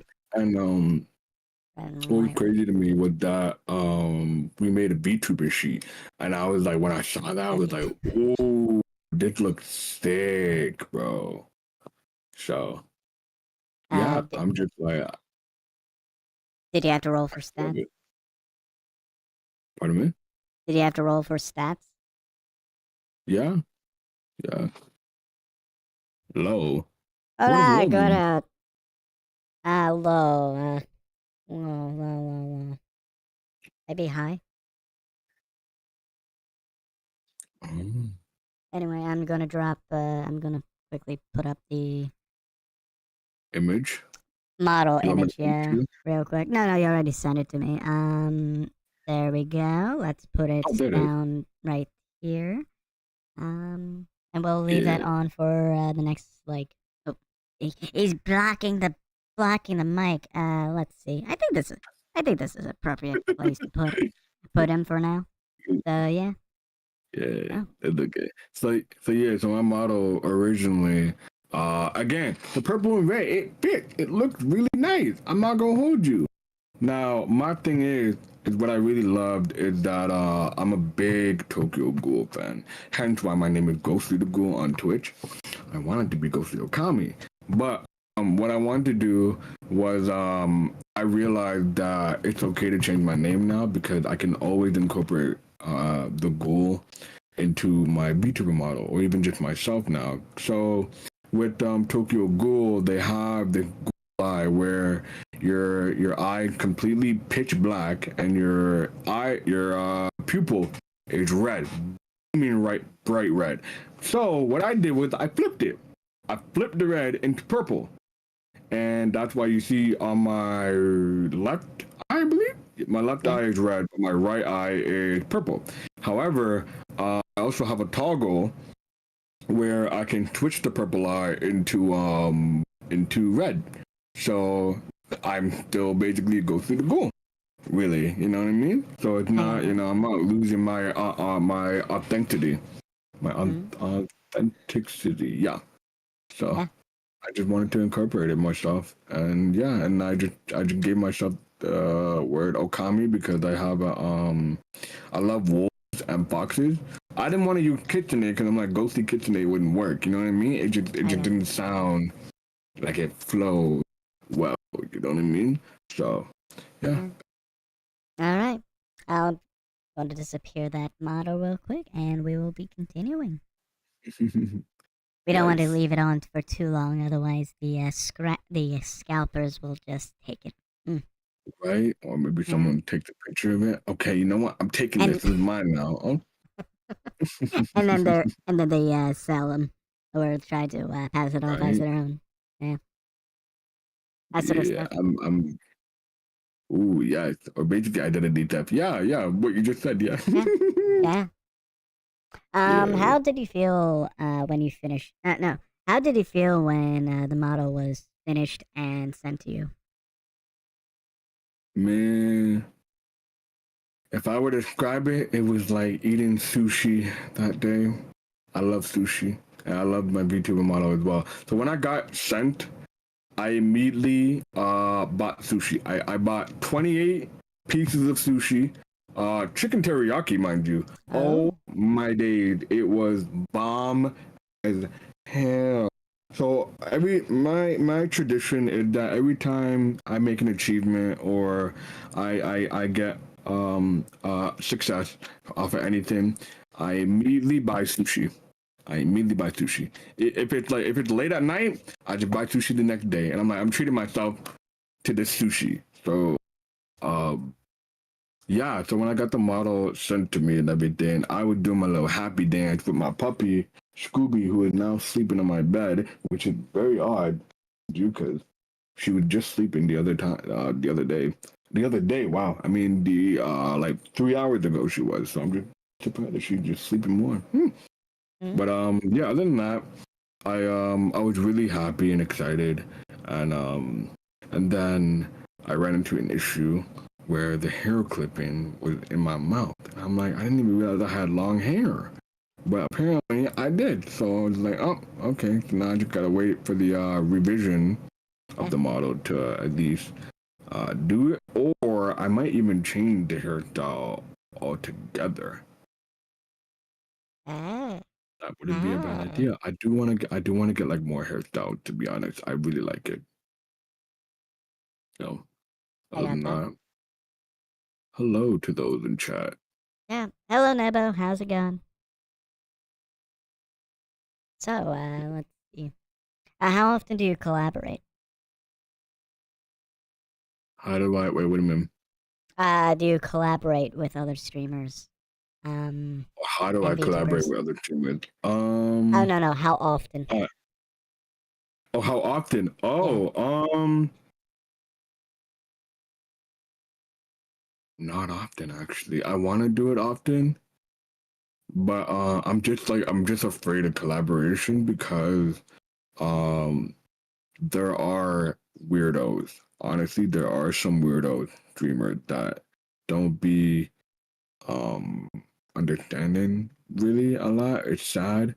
But for me personally, my number one thing is personality. If your personality does not mesh with mine, you can forget about collaborating with me, period. You know what I mean?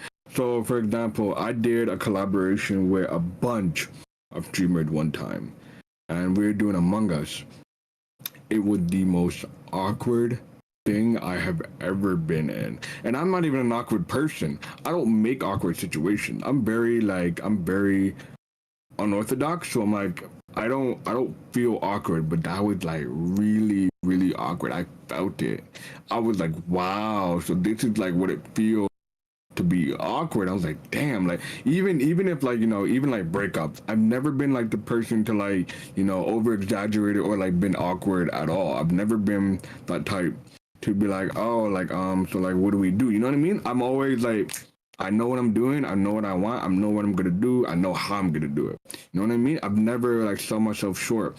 So when we were doing that whole Among Us stream, it was just so awkward because like one, I was thrown into it last minute. I didn't know about them a lot. I didn't even know about them at all. I didn't even know if their personality matched with me, and it clearly didn't. Of course not. No, it was just very uncomfortable because like I don't know them that well enough to really be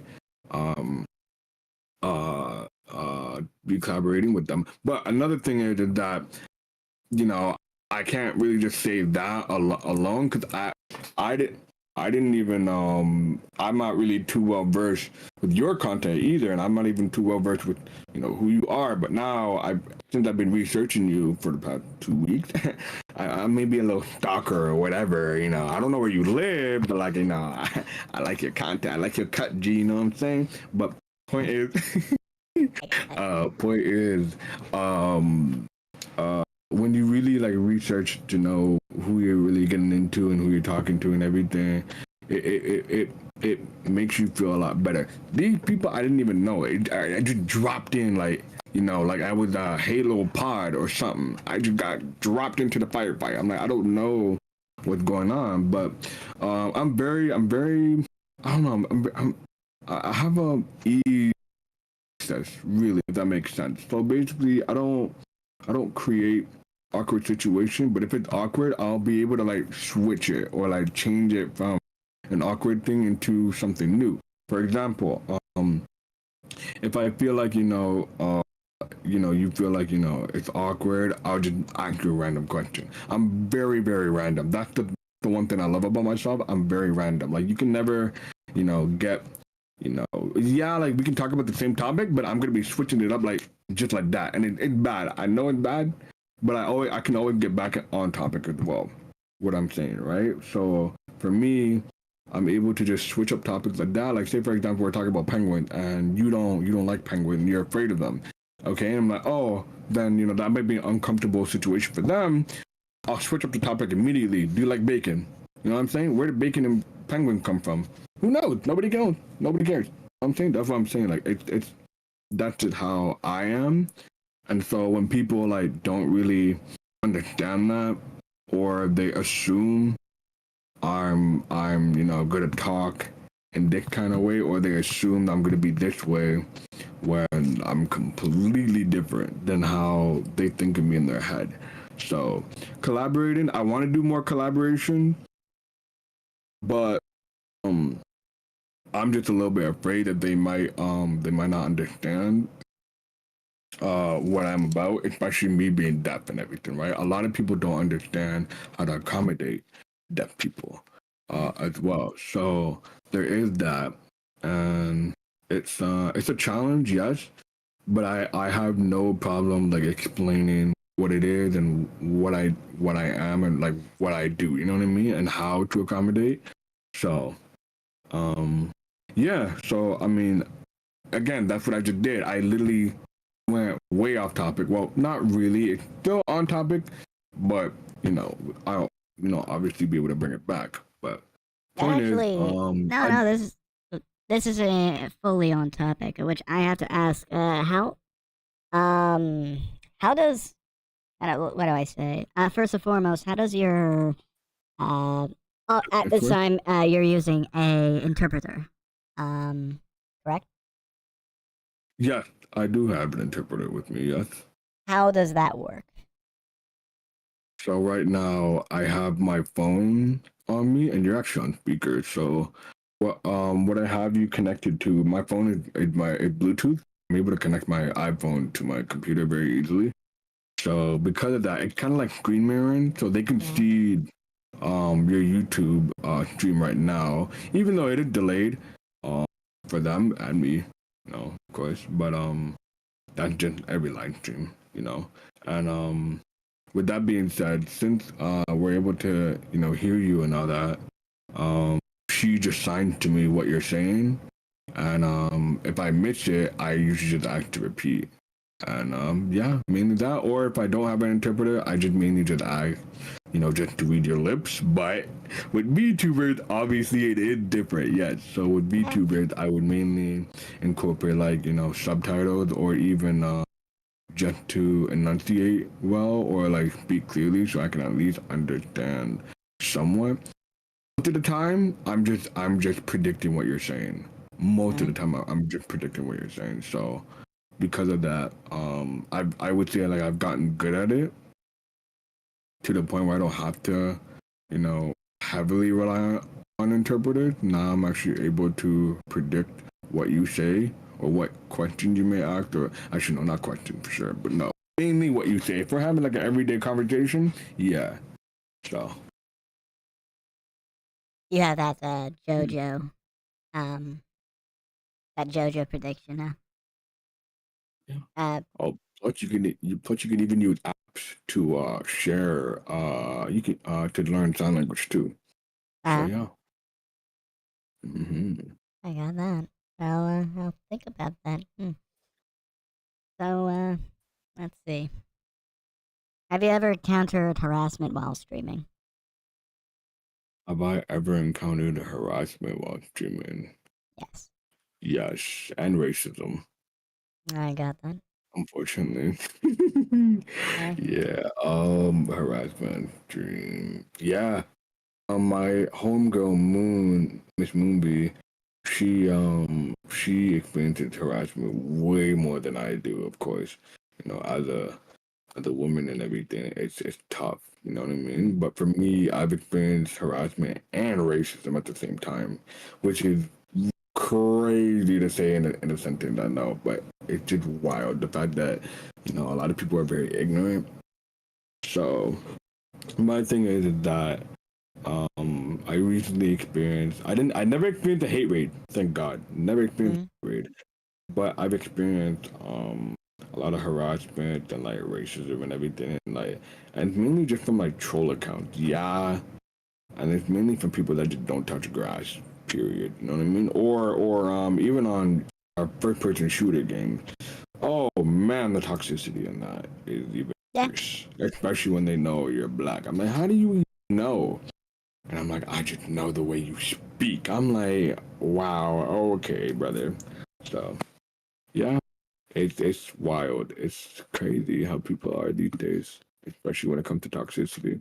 Now I'm toxic myself, but like I don't go like I don't go harassing people or be a racist. No, that's no. My toxicity is more so like, gaming banter, like, oh, like you're trash. That's basically it. I'd never go like, above and beyond and start doxing people. No, that's just wild to me. You know what I mean? So I yeah. got that. I would say I handle my fault. I would say I would handle harassment and racism very well. Normally, not normally. I never really get it. I never really bother me. I never really let it bother me. Oh my days. My fault. English is not my first subject. First subject, sorry, my first language. My bad. I'm acting like being cool. when's our teacher coming back in? Let me know. No, okay, cool. But other than that, yeah, I handle harassment and racism well. I don't really let it bother me no more. When I was a kid, ooh, yeah, oh yeah, I definitely let it bother me a lot. But now, I would say I just block them. You know what I mean? Just literally block them or ban them and block. That's it. That's really the quickest way. That's on social media. If it's IRL, I'm not one to condone violence, but Not as long as it's in Minecraft. Yes, I agree. Minecraft for sure. Me personally, I think that violence should be your last act of In Minecraft. First, you only want to talk to them. Yeah, in Minecraft, of course. In Minecraft. Yes. Minecraft. Speaking of Minecraft, do you play Minecraft? I haven't touched it. It's my account probably has been taken over by someone in Pakistan somehow. I don't know. It happens sometimes. Ooh, I haven't played Minecraft in like years, honestly. I know it's still popping, but I still don't. I can't keep up with it. Really. It's hard. It's hard. I mean, like the new updates with all the content. Oh, it's great. In fact, when I was younger and really hyped up on Minecraft, I was waiting for the Xbox version to get horses. Now, I don't know. I'm just like, if I build a house, I usually stop there. Or after that, yeah. But yeah. Are you embedded in any streamer communities, or have you got used to the quote unquote VTuber community? Yes and no. Alright. So my thing is, I am not as active on Discord anymore. I used to be when I was a kid. Now I'm an adult. I'm 23. You know what I mean? Now that's not old. Of course, I know I'm not. To you, it might sound like I'm just starting, or maybe to you, it might be older. Who knows? But point is, I I'm in some VTuber community, but not as much. Like I'm not as talkative on Discord like that. Like I prefer, I prefer we just call, you know what I'm saying? Like, yo, like call me, talk to me, you know what I'm saying? I don't really like the whole like, talking to like 20,000 people in a Discord in a VTubing community when like they're all streamer trying to get collaborations and networking and all that. That's great and all, don't get me wrong, but it becomes a little overwhelming when you're new and it's not really like welcoming, and it feels very clicky a lot. That's what I noticed. It's very clicky very quickly. So I've been like really trying to ease my way into some communities here and there. I wouldn't say I'm in a lot of streamers servers right now. I would say I'm in few. I don't even be in them servers like actually talking actively as I used to be.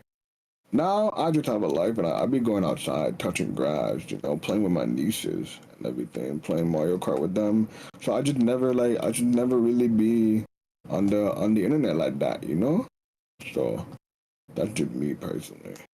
You know, I want to get back into it and like really try and like actually, you know, get my name out there and everything. But at the same time, I also want to make more friends. You know what I'm saying, because yeah, you can make friends easy, but the problem is making those friends is easy, but having those friends that are like loyal to you and actually supporting you is way harder.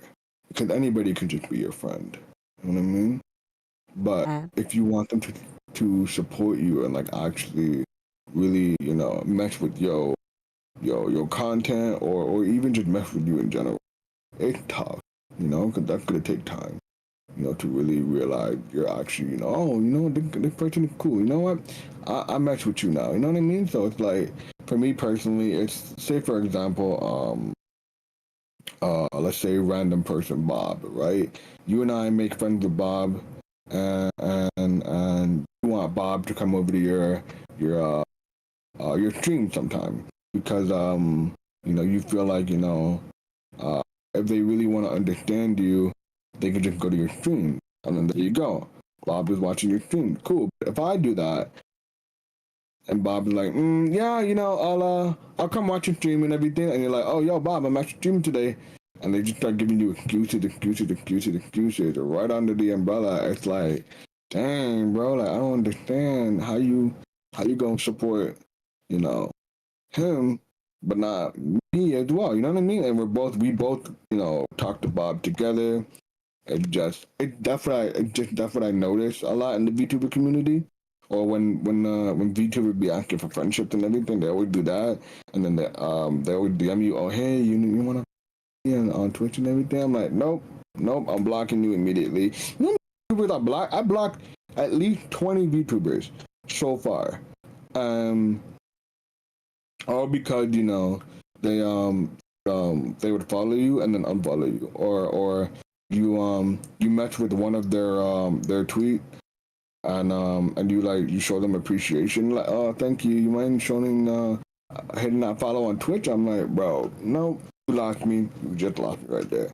Now, what I've been doing is I've been actually like showing my appreciation for some VTubers. Now, I used to like follow a crap ton of VTubers on my channel, on my Twitch. Now I barely follow that much people anymore. Because now I realize, okay, you know what?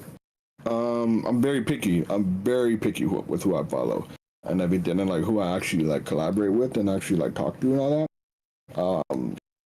Because you know, I don't have to like worry about asking for follow you, especially like even if you ask me to collaborate and everything, which we did, which I'm very happy for. I'm not gonna go over and be like, oh, you wanna follow me on Twitter and stuff like that. No, I don't care. In my opinion, if you like me enough, you would do it. You know what I mean? I'm not gonna force you to do something that you don't want to do, or I'm not gonna tell you what you should do. I want you to make the choice yourself. And if you feel like you like my content and you want to follow, go ahead and do so. I'm not gonna hold that against you if you don't. That's what I've been trying to tell people, especially these streamers and VTubers. I recently met a VTuber, not gonna say the name of course, and they I would show my appreciation. I'm like, yo, I really wanted to thank you for even saying your opinion on this topic. I don't know what the topic was, I can't remember, but we were talking about the topic and everything, and I wanted to show my appreciation. I'm like, yo, thank you so much for even sharing your POV on this topic. It was really such an eye-opener, to the point where I'm like, you know what? I really liked what you said, and it resonated with me. I'm gonna just give you a follow on Twitch and Twitter. Do not worry about, giving me anything back. I'm not asking for anything back. I just want to let you know that I support you wholeheartedly, and I want you to continue doing what you got to do and continue making that good fire content that you're doing, and just keep doing it. That's how I am. Before, younger me would be like, oh, hello, do you mind, I followed you on Twitch, man. You want to follow me back? I would be like that. Now I'm just like, you know what, bro? I'm letting you know I followed you on these platforms, and I want you to know, do not worry if you don't follow me back. I don't care. I support you, and I want you to know that you got my support. I'm gonna be there. I'm gonna watch your streams and all that. Just know you're in my good graces now. You know what I mean? So that's just how I am and everything. And I'm very proud of making that transition. I'm very proud of return and like actually going and like DMing people like, yo, like I saw your stream the other day. It was really cool. I loved it. You know, I got you with that follow. You know what I mean? So that's what I really like to do. It's not, and it's not like I'm not like, you know, I'm not pressuring them to follow me. I'm not pressuring anybody to do anything. And that's what I really like about it. You know what I mean? That's what I like about how I set myself up. But maybe it could be guilting them. I don't mean to guilt them at all. That's not my intention whatsoever. What I'm saying is I just want them to know, like, I'm just so happy for them that, you know, I just want you to know, like, I really support you. You know what I mean? I'm like a golden retriever, bro, but just black, basically, you know? So I got that. so that's just how I am. I have so much energy. I have so much love that I just want to be given, so much support, you know? So, yeah. Alright. Cool. Let's see. I think, yeah. Alright, people. You know the time. It's time for us to hydrate and stretch, and for you to poll your questions. Be sure to follow the guidelines, but our interview is pretty open to answer anything. What are you drinking today, Okami? What am I? Wait. What are my questions? You mean? What? No. I'm polling chat for questions now. So, what are you drinking right now to hydrate yourself? I am drinking club soda. No, I'm playing. A little bit of, you know, gin and tonic. You know how it goes. No, I'm actually drinking water. I am an H2HO, which means I love water, bro. Like, when I tell you I love water, love water. However, I don't like drinking other people's tap water. It there's something about it. It don't be tasting right. I have a second familia, and they their tap water tastes completely different than mine, and I don't like the taste at all. So I normally opt for like water bottles that they have, or juice, or soda that they have, or alcohol. Never tap water. However, they do have a Brita, or the Brita, no Brita, I believe Brita, yeah. Where it's filtered water. I usually just take the filtered water, and that's pretty much it. Never milk, because I'm lactose intolerant, unfortunately. The days of eating pizza. Sad. I love pizza. What do you happen to have? What do you happen to have? How do I say? A Hispanic family, by chance? What now? Hispanic family members, or do you come from I do. I do. Gotcha. I gotcha. Yes, I come from Trinidad and Tobago, which is basically an island. Yeah, and it's split into Spanish and broken English. So I have a lot of Spanish family members, but also I have a lot of Islander family members. So my second familia, who lives right next to me, I usually can go to their house and everything. They're barbecuing or whatever, or I would bring my barbecue. Not my barbecue. I would bring up my food for them to barbecue and everything. So, and today is actually my niece's birthday. Oh. Yeah. So I will be seeing her after all of this and everything. And yeah, my family is huge. I will say my family is big. Oh yeah, it's big. Not Home Alone big, but like big enough to like, you know, kind of like. I'm guessing you have some friends of the family that are practically family members. Yeah. Yeah. Yeah, basically. So it's really nice. I actually enjoy it. Yeah. So, how about you? Do you have a big family member, or do you? Yeah, my family's Italian. Oh. Yeah. So yeah, it's pretty much. I'm kind of in the same boat when it comes down to relationships. There are some family members that I do not know anything at all, but yeah, they're there. We also have friends that are practically family, because Italians have vast networks of relationships. Yeah, but yeah, that's pretty much yeah. That's pretty cool.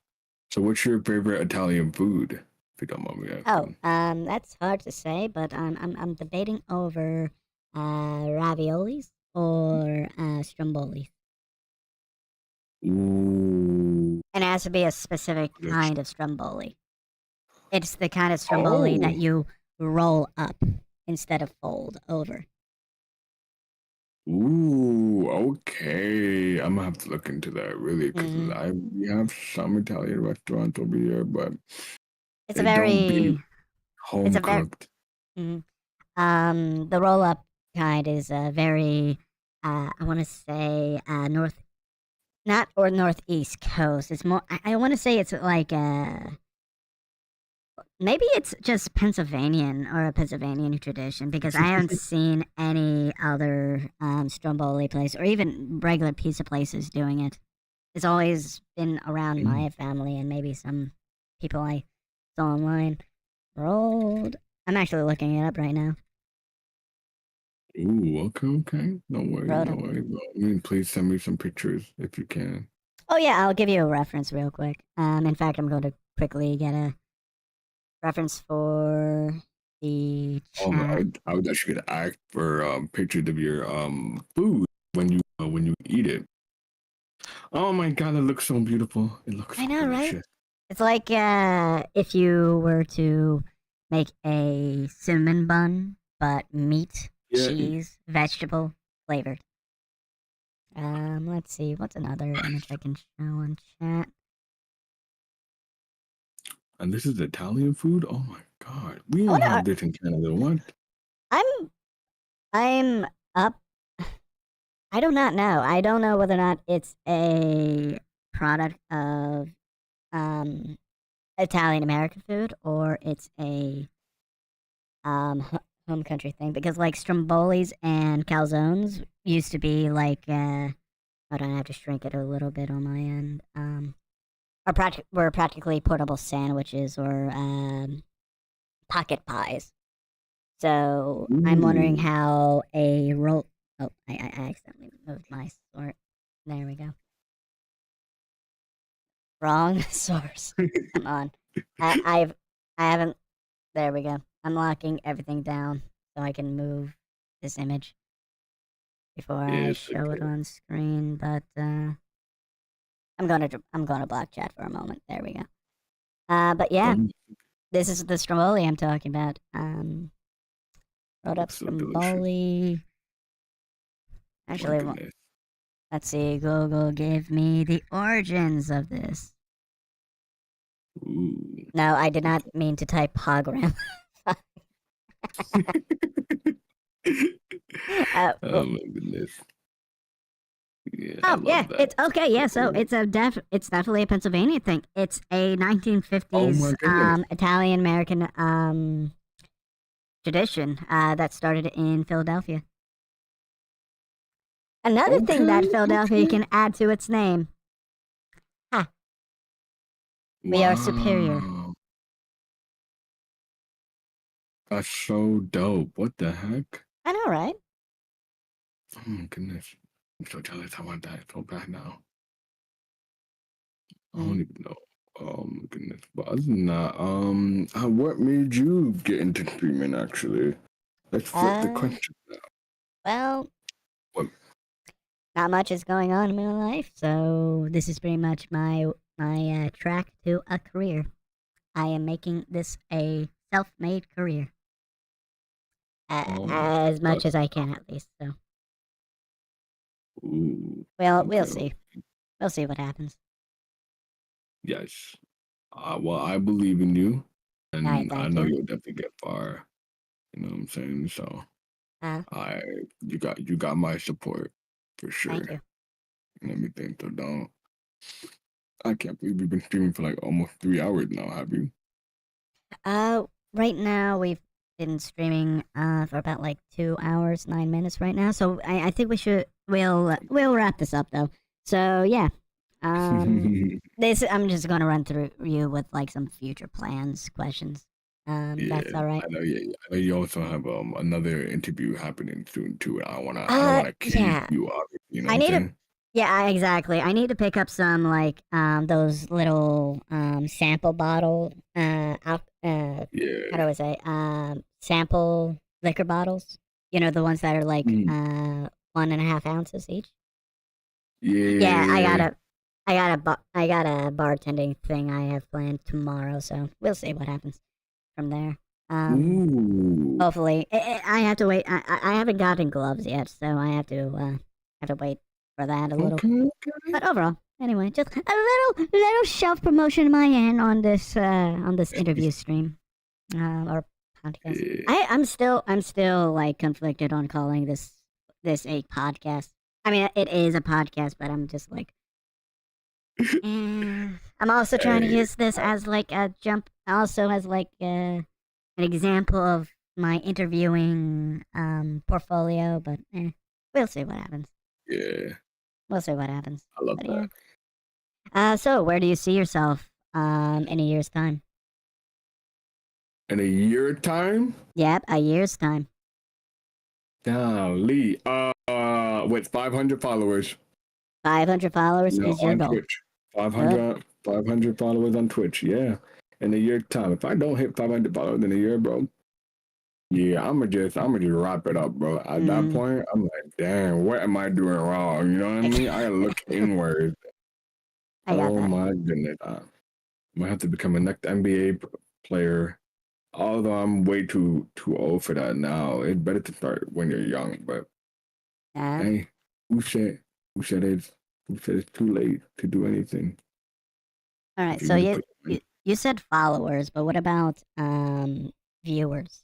How many viewers are you trying to Oh my god. Yeah. Look. Okay, yeah. I really in a year from now, I really want to achieve 30 viewers average.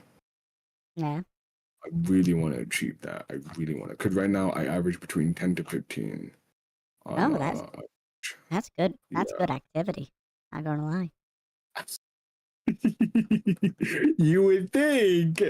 Yeah, true. But I don't know. I just want to do more, and I'm like, I'm always constantly thinking, how do I retain more? You know what I mean? How do I retain consistency? Because now it's all about. I only get 10 to 15. I can get my highest I've ever gotten was 26. And that was not through raid. It was literally just organic. And I'm like, where did those 26 people go? What happened? And now I've just been trying to figure out, do I promote myself? Do I show myself on Instagram stories and all that? You know what I mean? And now I realize I've been secretly not posting on my Instagram stories just to see who would come. And I'm noticing a lot of people are still coming. I'm like, yeah, you guys are y'all are like loyal fan bases, you know what I'm saying? So it's really cool to see when you have a loyal fan base over, just someone that just, bought in and all that. So it's really cool. Another thing, especially about bought in, I know some streamers that have like way bigger numbers than I do in followers, but their viewer count is so low. It's so weird to me. I know a Vtuber, Vtuber that had 9K followers, and they only average 2. How? I mean, that's the difference between followers and coherent viewers. Ultimately, you want to aim for a coherent viewer average rather than like followers. I mean, followers are good for like algorithm stuff, but you gotta build up that community. You gotta entice people to watch you. Yes, that I agree. I agree. And every time I keep seeing all these Twitter threads, oh, you have to give them a reason why to watch you. I'm like, bro, I give them so many reasons, and I'm okay with it. I don't. It doesn't bother me per se. No, and like sometimes I just want to be like, you know what? I want to drop my clip right here, but I don't want to do that because it looks like I'm self-promoting. You know what I mean? I don't want to do that. It's not my intention. My intention isn't to self-promote. My intention, I just want to show you what I'm doing. You know what I mean? Like I'm not trying to get no followers off of it. I just want to show you guys what I'm working with. You know what I'm saying? But yeah, it just sucks because looking from the outside in, they don't know me. You know what I mean? They don't know what my intentions are. For them, it could seem like, oh, that's weird. He just self-promoted under my tweet. Yeah, no, get out of here with that. You know what I mean? When really, no, I'm actually trying to show you what I mean by this is what I do. This is what this is who I am. This is what I can do. You know what I mean? So, with that being said, sometimes I just wanna thread where maybe I can make one. No, I don't even have that big of a following on Twitter at all. I'm gonna say what you could do is make a thread of your most favorite clips or of streamers. You know what I mean? I'm just gonna drop one of myself, whatever. You know what I mean? So, with that being said, it's it's cool, but at the same time, it's a tough world out there, man. Trying to get your numbers up and all that, especially when it's tough doing that too. Like right now, right, followers is not the way to go at all when it comes to well, yeah, your following count will go up no matter what. Well, not no matter what. If you get canceled, then yeah, you're done. You're done. Good point. Yeah, yeah. Right, Well, but then again, I mean, like sometimes canceling does the opposite effect. You know, what is it called? The Stresian effect. Mm-hmm. Of getting attention through controversy, or trying to prevent controversy. Yeah, I might even start a controversy. Oh. But then I don't want to be known as someone that's controversial. You know what I mean? I want to be known as look. As long as you do not play the ukulele during your apology video, all right? Facts. Yeah. Facts. Because what I was thinking of a controversial topic was pineapple on pizza. Ooh. Yeah, whatever. Right. You don't even know if it should be on pizza or if it shouldn't. I argue you can add sardines to it. Get the Deadpool special. Ooh, yes. I actually like pizza. Pizza, what? Sorry. I like pineapple on pizza. I know. Sorry, sue me. I don't care. I like it. now. Hawaiian pizza? Oh, man, my mouth be watering, bro. What about tomatoes on pizza? There's always tomatoes on pizza, though. I know, but what about more tomatoes? Oh, ew. Why would you add more tomatoes if there's already tomatoes? Well, more tomato. And also, it's a contrast between like the sauce and the juiciness of the tomato. But what about sun-dried tomatoes? Yes. There we go. You're on board with that. Sun-dried tomatoes are actually pretty nice on pizza. I'm not gonna lie. Oh yeah, they are. Especially when some Italians make it. Oh my god, I don't know what y'all be doing with them pizzas. Y'all be putting your whole foot in there, bro. Oh my goodness. Y'all are so good. Not even just in pasta, but in pizza too. You see the feet makes everything so delicious. Feet made wine, feet made sauce, feet everything. No, secretly, we're all foot fetishists. No, we all want to eat the foot. We want to lick the foot. We want to be the foot. No, we don't. Goodness. No, we don't want to be the foot. Oh my god, what are we, Ninja Turtles at this point? We'll see. The Foot Clan has something going. Oh no. It's crazy to me that they have 3 fingers. How do you work your life with 3 fingers? I couldn't even do that. Mm. What sort of improvements do you want to make to your stream? An improvement, man, everything. New webcam, new overlays. I'm trying to get into. I need an overlay artist. I don't know who to talk to for that. I'm trying to look because I don't want to. I want to go on Twitter, but the problem is if I say I want to overlay, I'm getting bare bot, graphic design bot. I'm getting OnlyFans bot. I'm getting all the bots, man. Help me. So it's just tough. You know what I mean? I really want to upgrade my content more as well, and I want to start posting on YouTube and TikTok more frequently. Because all I do is just stream. I don't really post on social media like that. I should. I should start doing that and start getting my name out there more and everything, right? But my thing is, what I really need to do, what I want to upgrade is more interaction with my chat. I want to upgrade more into that. So what I'm going to be implementing is there is a app that I use on the PC where you can actually show like green screen effects on your stream, and it's really cool. Like I saw that I have this one channel point where it says run, like you know the song Run. But this one, I have it where SpongeBob is running across my screen, and it literally trips my chat out. I love that. I love that little interaction. They're like, "Yo, did anybody else see that, or was it just me?" You know what I mean? I love doing that. It's really cool. So, I would I want to do that more. I want to implement more channel point. Did you know that there's a limit on channel point? I did not know that. I did not know that. Oh, channel rewards. Sorry. Oh. Yeah, there's a limit on channel rewards on Twitch, which is so dumb. You can only have 50. I didn't know that. I have 35 right now because I had to delete so many. But yeah. Yeah. Other than that, Have you thought of joining an agency? Or keeping with the indie side? Agencies like for what? For VTubing? Yeah. VTubing agency or like a streaming agency. I didn't even know there were streaming agencies. What?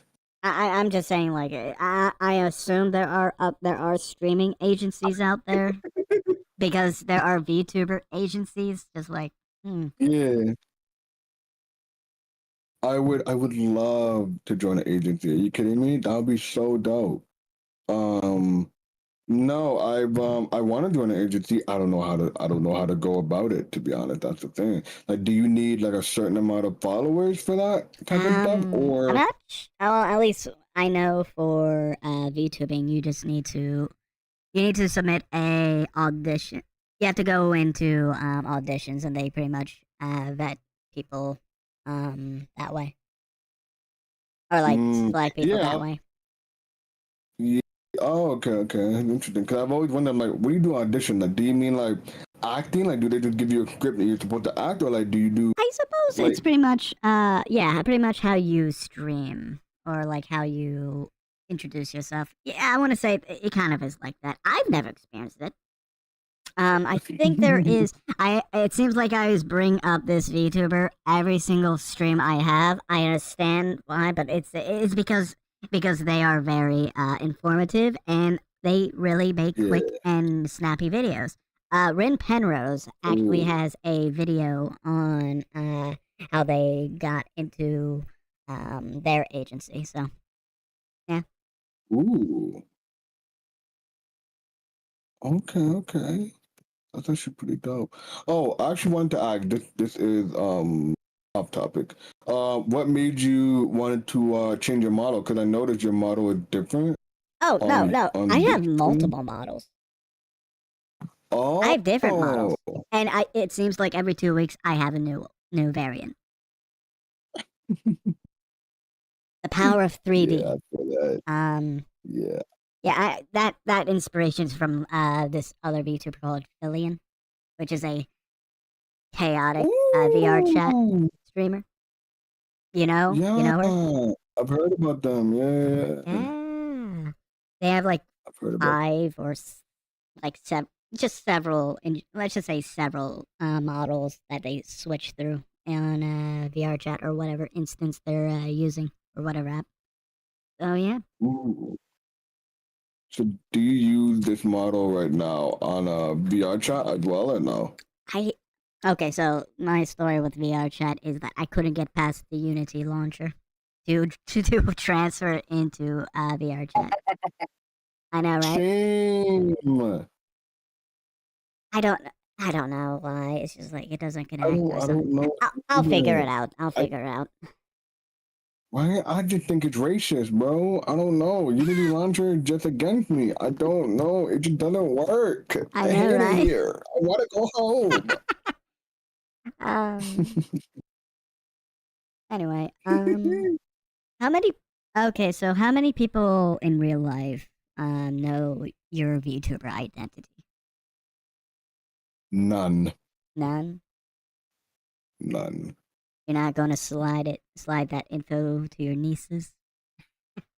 Yeah, no. No, no. Gotcha. I gotcha. No, well, I mean, okay. Well, for Is anonymity important as a VTuber? yeah, that's true. I mean, wait, anime important? No. Is anonymity important? Oh, Anon. not a minute. Okay, yeah. Is it important as a VTuber? Well, I mean, in my case, not really. No, I would say yes. If you're just doing VTubing and everything, you really don't want people to know your identity. Definitely, yes, it does mean a lot. For me personally, no, I don't care if my IRL friend knew it was me. It doesn't really bother me per se. If they know, that's cool. That's more bragging points for them. You know what I mean? Like, oh my god, I know that dude. I actually know him in IRL. You know what I'm saying? That's cool. That's dope. I would love that. I don't know. Just for me personally, I've never had that. I've never had an issue with people discovering my identity. Now I have an issue when people know where I live. That's a different story. Where did you get that sushi from, man? Where did you get that sushi? Huh? That's some interesting sushi you told me about. Yeah, What's the place? yeah. Huh? Yeah. As soon as I say that, then immediately start. No, I'm like, oh, you live there. You over here. Yo, chill out with all that. I No. got that. So for me, I just say random sushi places in America and in the USA. I'm not even in the USA. Just to throw them off my scent, you know. Exactly. Not saying they're dogs or anything, but you gotta make sure that they don't, Yeah, because last time someone found out where I lived, they started sending pizza to my house. I got that. That is one hell of a doc. I'm not gonna lie, I actually enjoyed it. I liked it. I got free pizza, so send it to me again. Do it again. Whoever the pizza thief was, please do the pizza thing again. You get pizza if well, again, this is kind of a hack in my opinion. But the deliverer usually tells me, oh hey, you got pizza for Ghostly. I'm like, what? I didn't order no pizza. And they're like, you didn't order it? I'm like, no, but I'll still take it. How much is it? He's like $15. I'm like, say no more. I'll give you 20. You can keep the change. Fine. I got 4 pizzas for $20. Cool. Yeah. I was so gassed because I'm like, are you really gonna take all those pizzas back to your workplace and just throw it away? He's like, nah. I'm like, exactly. So let me take all those boxes off your hand, and let me give you the guap, and there you go. Exactly. There you go. We made our transaction. Now get out of here, please, so I can eat all the pizza. All right. I love pizza. Mm-hmm. Oh my god. Yeah, sorry. Pizza. But yes, other than that, I don't know about you. I'm still tired. I got that. Let me. Well, if I still want to ask, how are you feeling right now? Man, I am I'm content. I'm very content with myself, and I'm still tired. I'm still gonna go to bed. I promise you. Even when we ended, I'm sorry. I'm going straight back to bed. Done. Cause why? I love it. I love sleep. I'm sorry. I'm a huge sleep kind of person. You know what I mean? Like you can text me for like a good 20 minutes. I'm knocked out, and you won't even hear from me for like 3 hours or even 4 or even 6. Like I'm a huge sleeping fan. Like I don't. Yeah, I have depression, but I'm not like depressed to like sleep a lot. You know what I mean? Like no, I just like sleep. Okay, is that bad? Yes. I just love sleep. I like it. You know, I just like that stationary, blacked out, not blacked out drunk, but like blacked out space. You know, I love cuddling up next to my puppy. You know, she's a great leg warmer, mind you. She's a great leg warmer. Oh my goodness. And yeah, I'm feeling alright, man. How are you feeling? First of all, how are you doing? Do you have any pet? I wish. I know my grandfather just got a what is it? A terrier mix, and she's very cute. Ooh, Yeah, she's that's a good to me one. she's like a mini Labrador, looks wise. But she does have that. She does have that like that. She has a. It's a. She has a lot of mix. She's a very mixed, which is a I say a good change of pace considering my grandfather has always had purebreds. That's so dope. Yeah, yeah.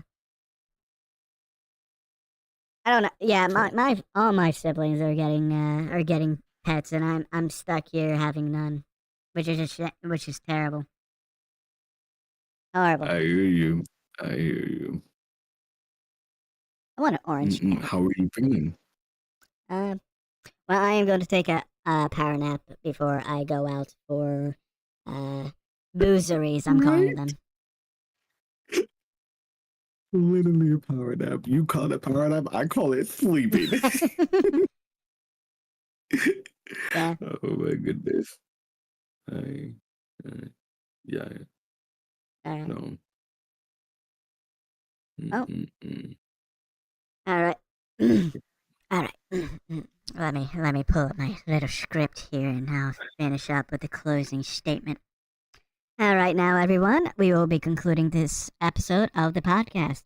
Thank you very much for coming to the stream or the VOD whenever you're watching this. Thank you, Okami, for your time and contribution to the show. You chatters and VOD watchers will be able to find links to Okami's socials down in the description below.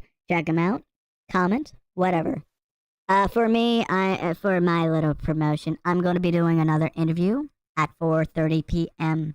EST, or 1:30 p.m. PST. And after that, it's going to be a Dark Souls stream. Hopefully, I don't die before then. So, thank you very much. Have a good time. See y'all later. Bye. Goodbye. Bye. Bye. Bye. Bye.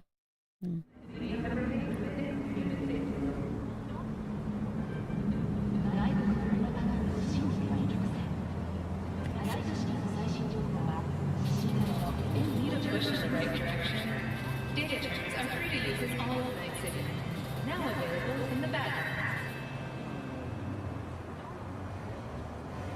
오늘 공기 오염 경보는 자주적입니다. 노약자 여러분은 야외 활동을 자제하시기 바랍니다. 이거네요. 지루하고 무기력하시다고요. 이젠 그만 크로마티코의 16가지 새로운 맛으로 맥세라!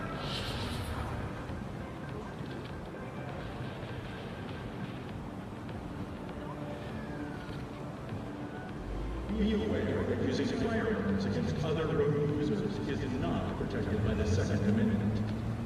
산성비가 내릴 경우 호흡기 질환이 있으신 분들은 야외 활동을 자제해 주시기 바랍니다.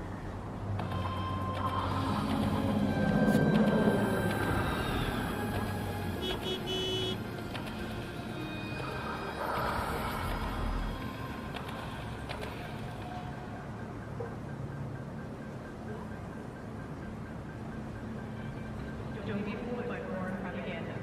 You get the latest, trusted scoop on Night City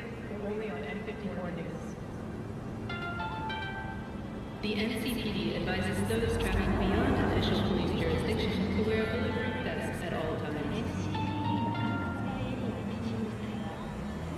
他の走行指示に対する重機の使用は修正第2条で補修される行為ではありません。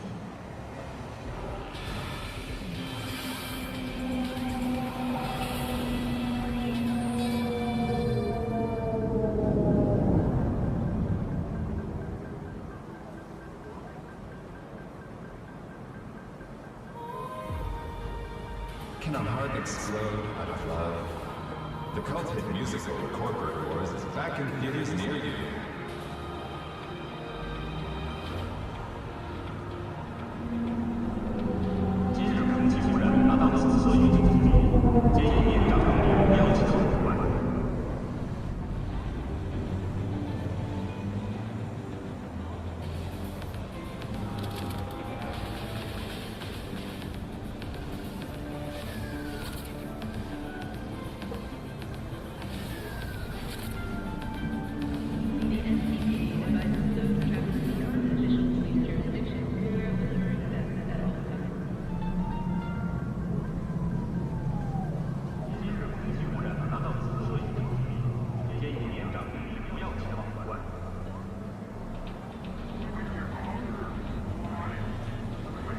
운전자 여러분, 주의해 주시기 바랍니다.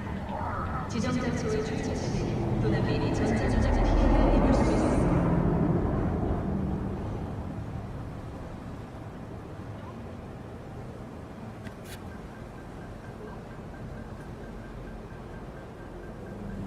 Organic food continues to be a major cause of illness. Do not eat from unlabeled cans.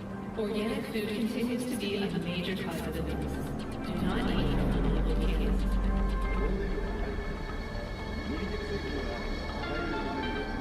枪支所有的指出一，使用武器强行超车是违法行为。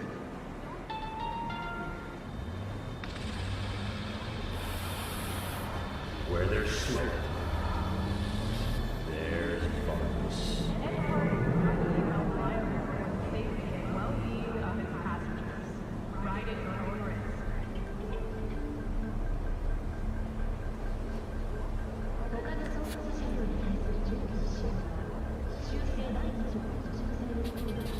Need a push in the right direction? Data terms are free to use in all of Night City. Now available in the bathroom. Need a push in the right direction? Data terms are free to use. NCPD の管轄外エリアを撃沈したら常に防弾ベストの着用を推奨します。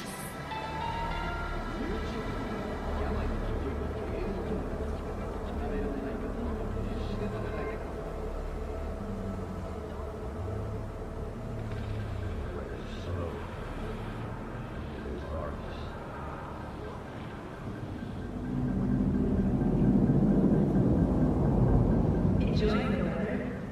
Average temperatures this month in Night City have remained within human safety levels.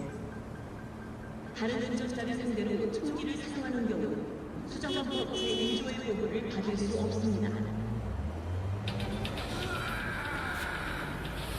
비가 뚝뚝 떨어지는 70도의 진짜 고기 슬러터하우스 본능을 충족시키세요. Average temperatures this month in Night City have remained within human safety levels. 所以，这些国外有武器经营的朋友， A pistol for walking in a city, or a rifle for a trip out of town. Military. Protection for every occasion. 酸饮武器建议患有武器系统疾病的朋友留在室内。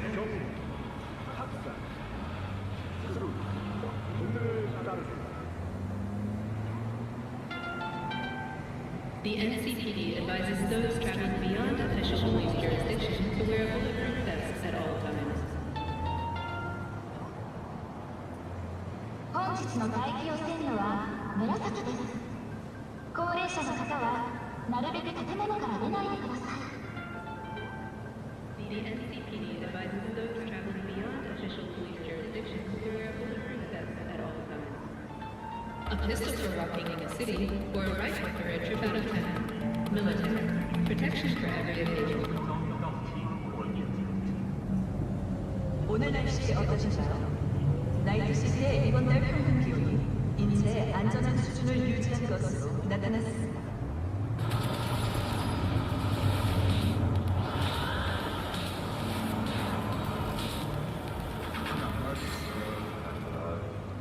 The cult hit musical and corporate wars is back in theaters near you.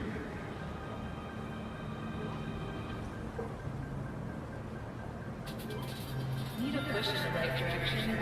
Data chips are already in all of Night City. Now available in the back.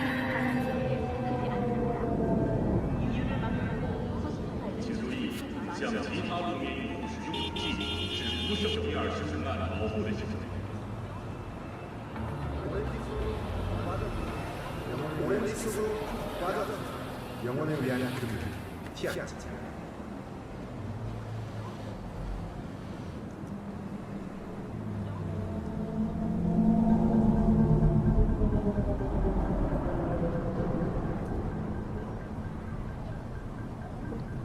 다른 운전자를 상대로 총기를 사용하는 경우 수정하는 업체의 일조의 보고를 받을 수 없습니다. Traffic is prohibited by the law.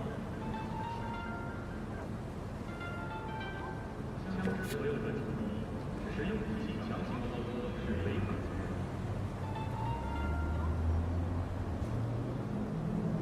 Organic food contains